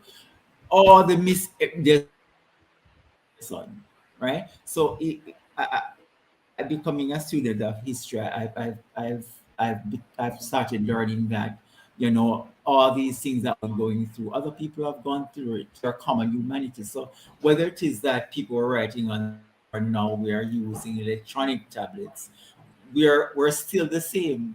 The people back then, the same way we think, the same way we process emotions, the same persons. The technology has changed, but at core we're still the same. So we can all learn and try not to repeat it. So they can send us a text, WhatsApp message, and we would respond in the best way we know how. Yeah. Okay. Thank you so much, Lady Carol and Sir Stephen. So, yes, I would like to thank my amazing guests for putting on a masterclass on managing the gaps in relationships. This is how you know where you get a good group of people, like the vibe and then the communication just flows and all of that. So, yeah, I'm just so grateful for the time that you have sacrificed from your busy schedules. I know you have people, and I'm blaming on people these. Yes, they have things to do, they have their families and so forth, and they've sacrificed the time. Please be sure to share their insights, share this video because they have shared so much. And also make sure that you follow them on their social medias. It's all listed in the description box below. Contact them if you need to get their services or products and so forth. All right, so make sure that we're supporting our fellow kingdom people. And even if you're not Christian, yes, man, still follow them. Blessings can't be too much. I thank you, each of you, so much for the time that you have sacrificed. I pray God's richest blessings upon you, your families. You'll be blessed in your going out, in your coming in. You'll be the head and not the tail. You'll be above only and never beneath. You'll lend to nations and not borrow. Yes, yes, yes. But that's in the planet. God in that Deuteronomy, all of the blessings that are Deuteronomy 28, be it unto you and your families. Praise God. And may everything that the Lord has promised you for 2022 may manifest. You'll move from spiritual revelation to physical manifestation in the name of Jesus. My lovely audience, I thank you for staying with us thus far. Those of you watching the replay, thanks so much for staying. And please be sure to like, share, subscribe to this YouTube channel, Sophia4Christ. Make sure that you're following also on Facebook. Follow us on Instagram at Sophia4Christ and follow each of our guests. We have I Am Her Collective. Please be sure to go over and show her some love on both Instagram and on Facebook. She also has a YouTube channel, Crafty Chris. Yes, Crafty Chris. Also, make sure that you're following Lady Sanya, Becoming the Godly Millennial Wife, and that's on Instagram, Facebook, YouTube. Also, Sandy, she also runs Sandy Business Online. So make sure that you support here we go, we are mixed up now, Aftershock Studio.com. Check out their website, contact them, see, the books. They have several books that are very useful. If you have a child in school and so forth, check them out. This is what I'm all about. It's not just we're here and we're having conversations. They've sacrificed the time, and I also want to highlight the work that each of my guests do. And yeah, me I want economy, so me I say kick some business them way. You understand? Follow them. All of them up there. Yeah. Help each one, help one. That's what we're all about. So I thank you so much. So until we meet again for Gratitude Mondays on this channel. Though I will have a panel, and also Encouragement Wednesdays. I live stream on Mondays and Wednesdays at 6:30 p.m. Jamaican. So until we meet again for Gratitude Mondays next week, may His blessings, peace, and wisdom be upon you all. Everybody just say bye before we do go to the closeout music. Bye, guys. Guys. Bye, Sanya. Bye, Sophia. Bye to the McLeod. Bye. See you again on Marriage Matters. Yes. Hear this now. Bye, Hear ladies. this now. We get some. We're on the marriage. All right, right. We'll Okay, see go ahead, in Lady Matters. Cristal. Go ahead, Lady share your Cristal. topic. A beer topic share. Give me Yeah, like, we meet yeah, on the Marriage next thing, the next Matters thing, the next on thing. That's all Thursdays. she's giving. I'll be All tuning that. in. All right, so we are closing out now. Bye, everyone, All right. and catch you later.